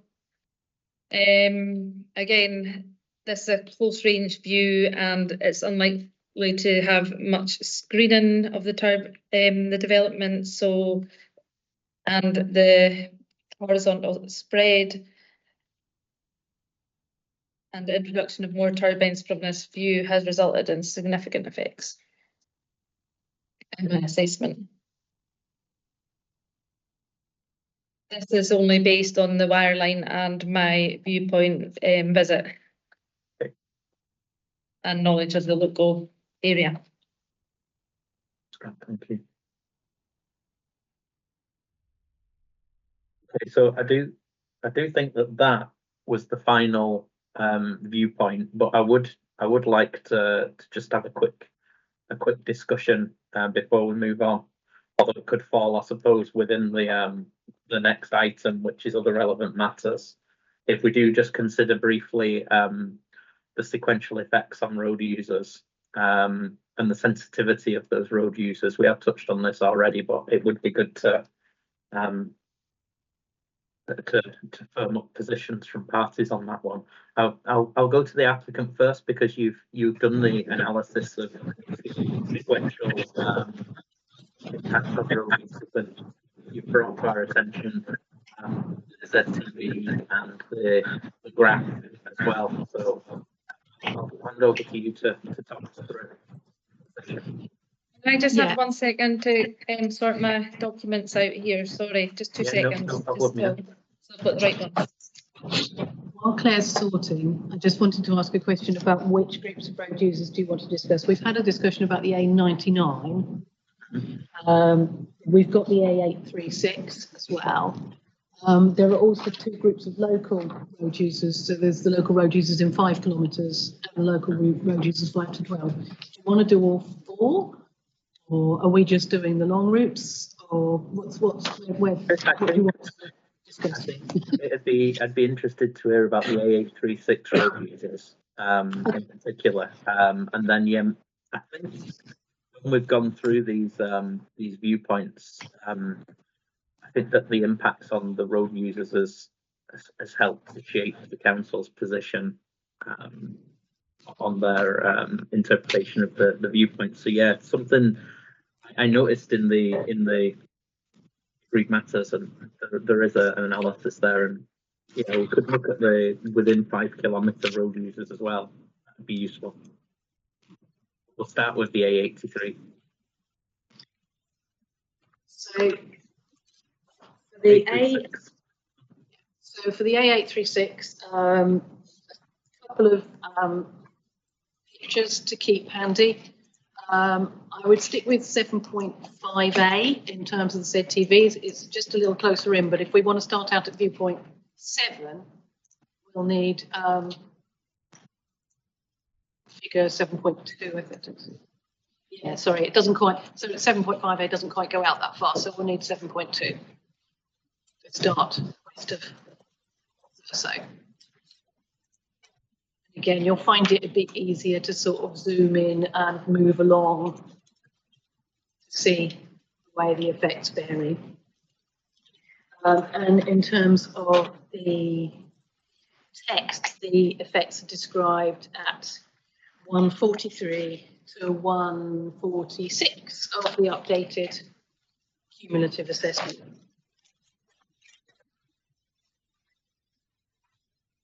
So if we start by following the route towards the site from west to east,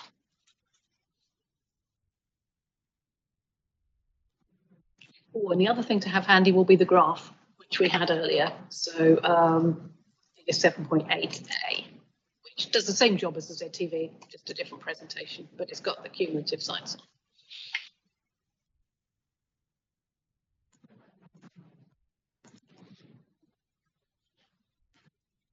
Okay. I'll just wait for the council to confirm that they've got the relevant documents open. That's me with mine.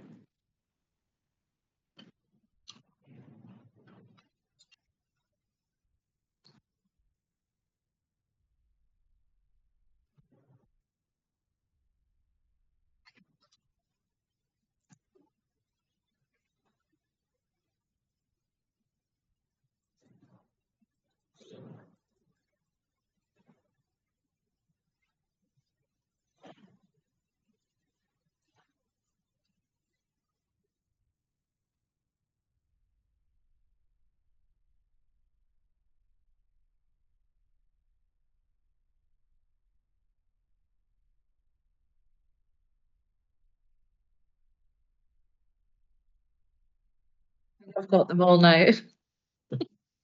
Thank you. So if we're travelling west to east, sort of the first views where the wind farm might be noticeable would be viewpoint 7, which we've discussed previously. You can see there's a little patch of visibility just as the road approaches where, as we've previously discussed, it will be seen amongst the other wind farms looking directly ahead in the direction of travel. There's a break in visibility through Thurso, and then coming out again, there's 2 short stretches as the route moves towards Castletown. So again, it will be visible looking ahead, again, still in the group of other wind farms.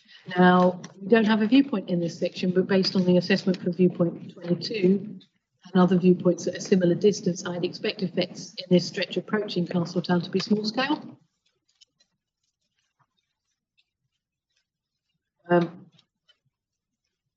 Then we go through Castletown. Again, probably no visibility through Castletown. The TV indicates not, and it didn't look likely on site work.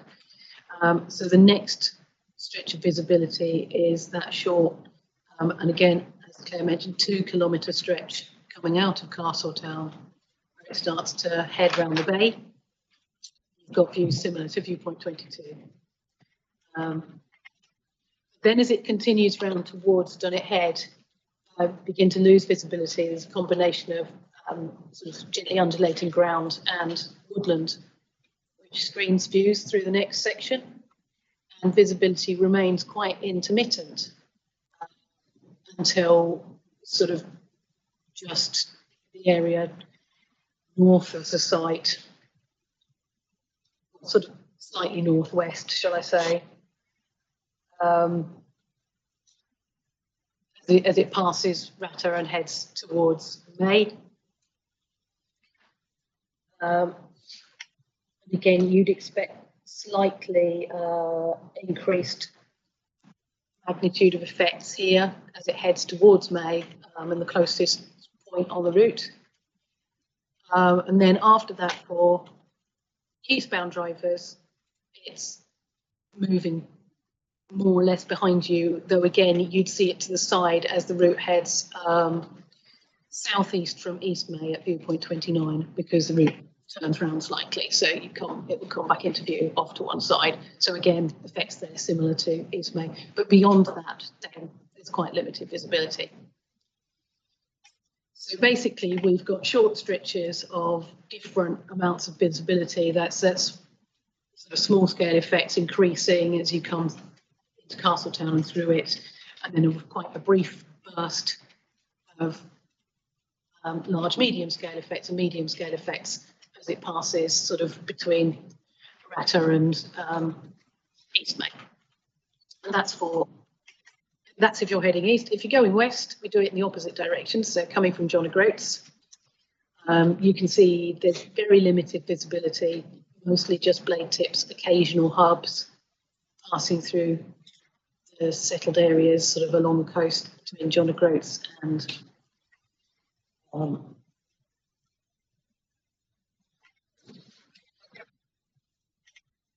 of Cannes Bay area. Then it starts to increase as you go past East May, and continues as you go through May. And then once you're sort of a little beyond that, it starts to move behind you again. So it's a shorter stretch of more intermittent visibility really coming from the east. So taking both of those journey scenarios, if you like, into account, I've assessed effects as being medium magnitude of change, largely reflecting the combination of the very intense effects are very localised. They just occur really through May and a short stretch close to May. And the wider views are intermittent. There's no consistent long stretches of visibility. It's just these occasional short bursts, and then you can't see it again. So effects I've assessed as moderate, adverse and not significant, and that's based on receptors being medium sensitivity, as we've previously discussed. Okay, so I suppose moving to the council there, first thing to ask is, do you agree that the receptors are medium sensitivity?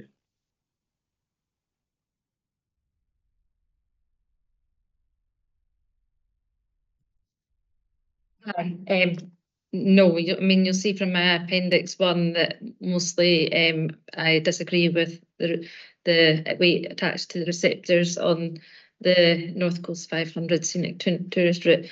I'm just having, thank you for that walkthrough of the ZTV.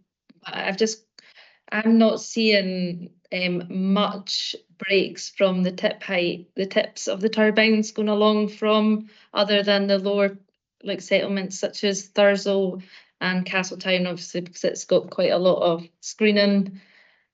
When you're travelling from west to east, I'm not seeing, you're saying short bursts. I mean, you've already agreed the 2 kilometre burst from the viewpoint 22, travelling west to east, so I'm not really in agreement with the effects with that. I think that's all I've got. About what constitutes short.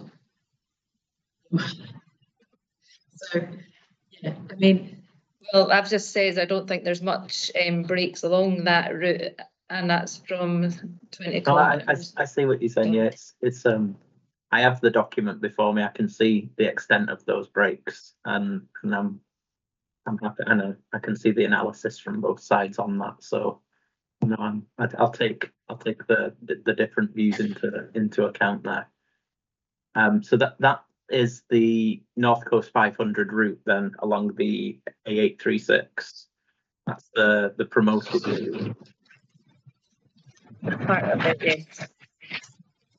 And then in terms of the local roads, within the 5 kilometres, is this the road network there that orbits the site as you see it, which is got viewpoint 9 on, which is the junction at 13 across to 11 and 8. So that's sort of circumnavigate, just to orientate myself when we talk about that.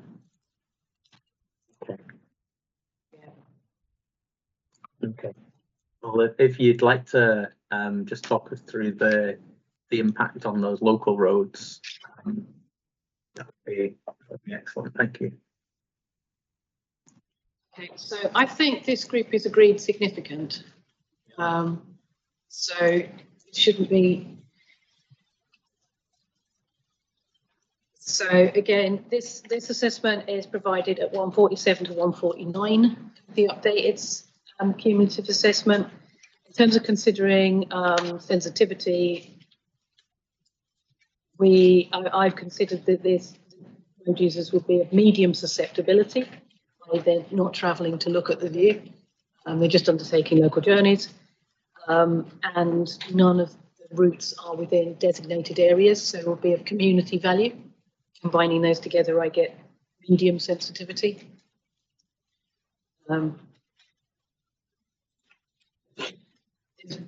we can see from the ZTV study, if you're looking at the area covered by these viewpoints, there is very extensive visibility from the routes. A lot of them are very open.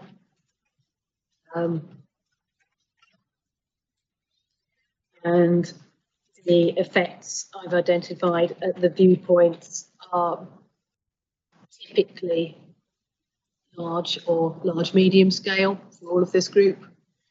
So it's a wide extent of change. Virtually all of the routes will be affected. So the magnitude of change will be large, medium, and effects will be major, moderate, adverse, and significant. Is there any difference in opinion there from the council? Is there a broad agreement with that?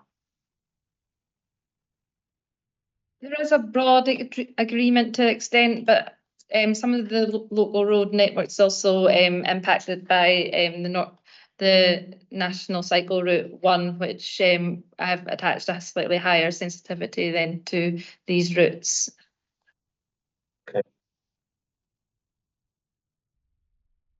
I agree that there's And- significant impacts. Either significant impact. If you want to come back there, Mr. Bishop. Yeah, I was just going to explain that I've actually provided a separate assessment for cycle route, but again, it actually doesn't vary in terms of susceptibility. That cyclists do cycle to enjoy the outdoors, but it's quite difficult to enjoy the view from a moving bike, particularly if you're watching out for potholes and traffic. So although they do appreciate the outdoors, I'm not sure that cyclists deliberately cycle to enjoy the view. And so hence the assessment is of medium susceptibility rather than high. And again, that runs on into sensitivity in the same way as for road users. Thank you very much. At that point, I'm quite comfortable that we've covered the viewpoints, we've covered the local road network and the key transitory routes through the sites in the form of the A99, that's my notes, and the A836.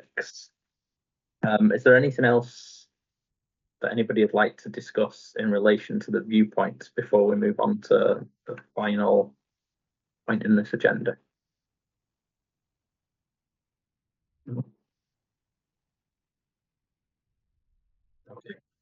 Okay then, so the last point is just about any other relevant matters relating to landscape and visual effects. So this will allow parties to raise any other further relevant matters that we've not already discussed in relation to landscape and visual, or indeed to come back on anything that was mentioned earlier that you'd like me to just add to my notes for my consideration.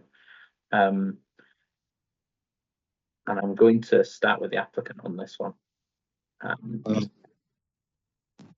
Thank you, sir. I mean, the purpose of a hearing is not to rehearse arguments that have already been made.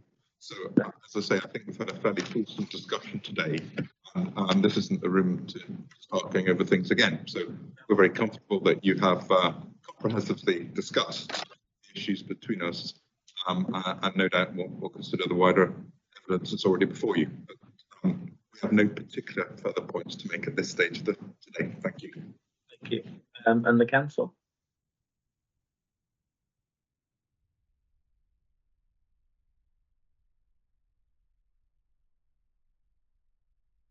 I agree with Mr. Innes. Okay, thank you. So thank you very much for your cooperation and participation in this initial session. I'd just like to say I think that the work that was put in beforehand was really useful, and I do appreciate it. I know that a lot of work's gone on behind the scenes here between parties to come to agreement on these and to get these documents out. And I'd just like to say thank you very much for doing that. And I'm happy at this point to bring this session to a close. And as we discussed earlier on, we can come back tomorrow morning and reconvene at 10 AM to talk through the policy and legislative context matters. If all parties are happy with that and are happy to come back at 10, I'd suggest that we close today's session, and I shall see folk in the morning.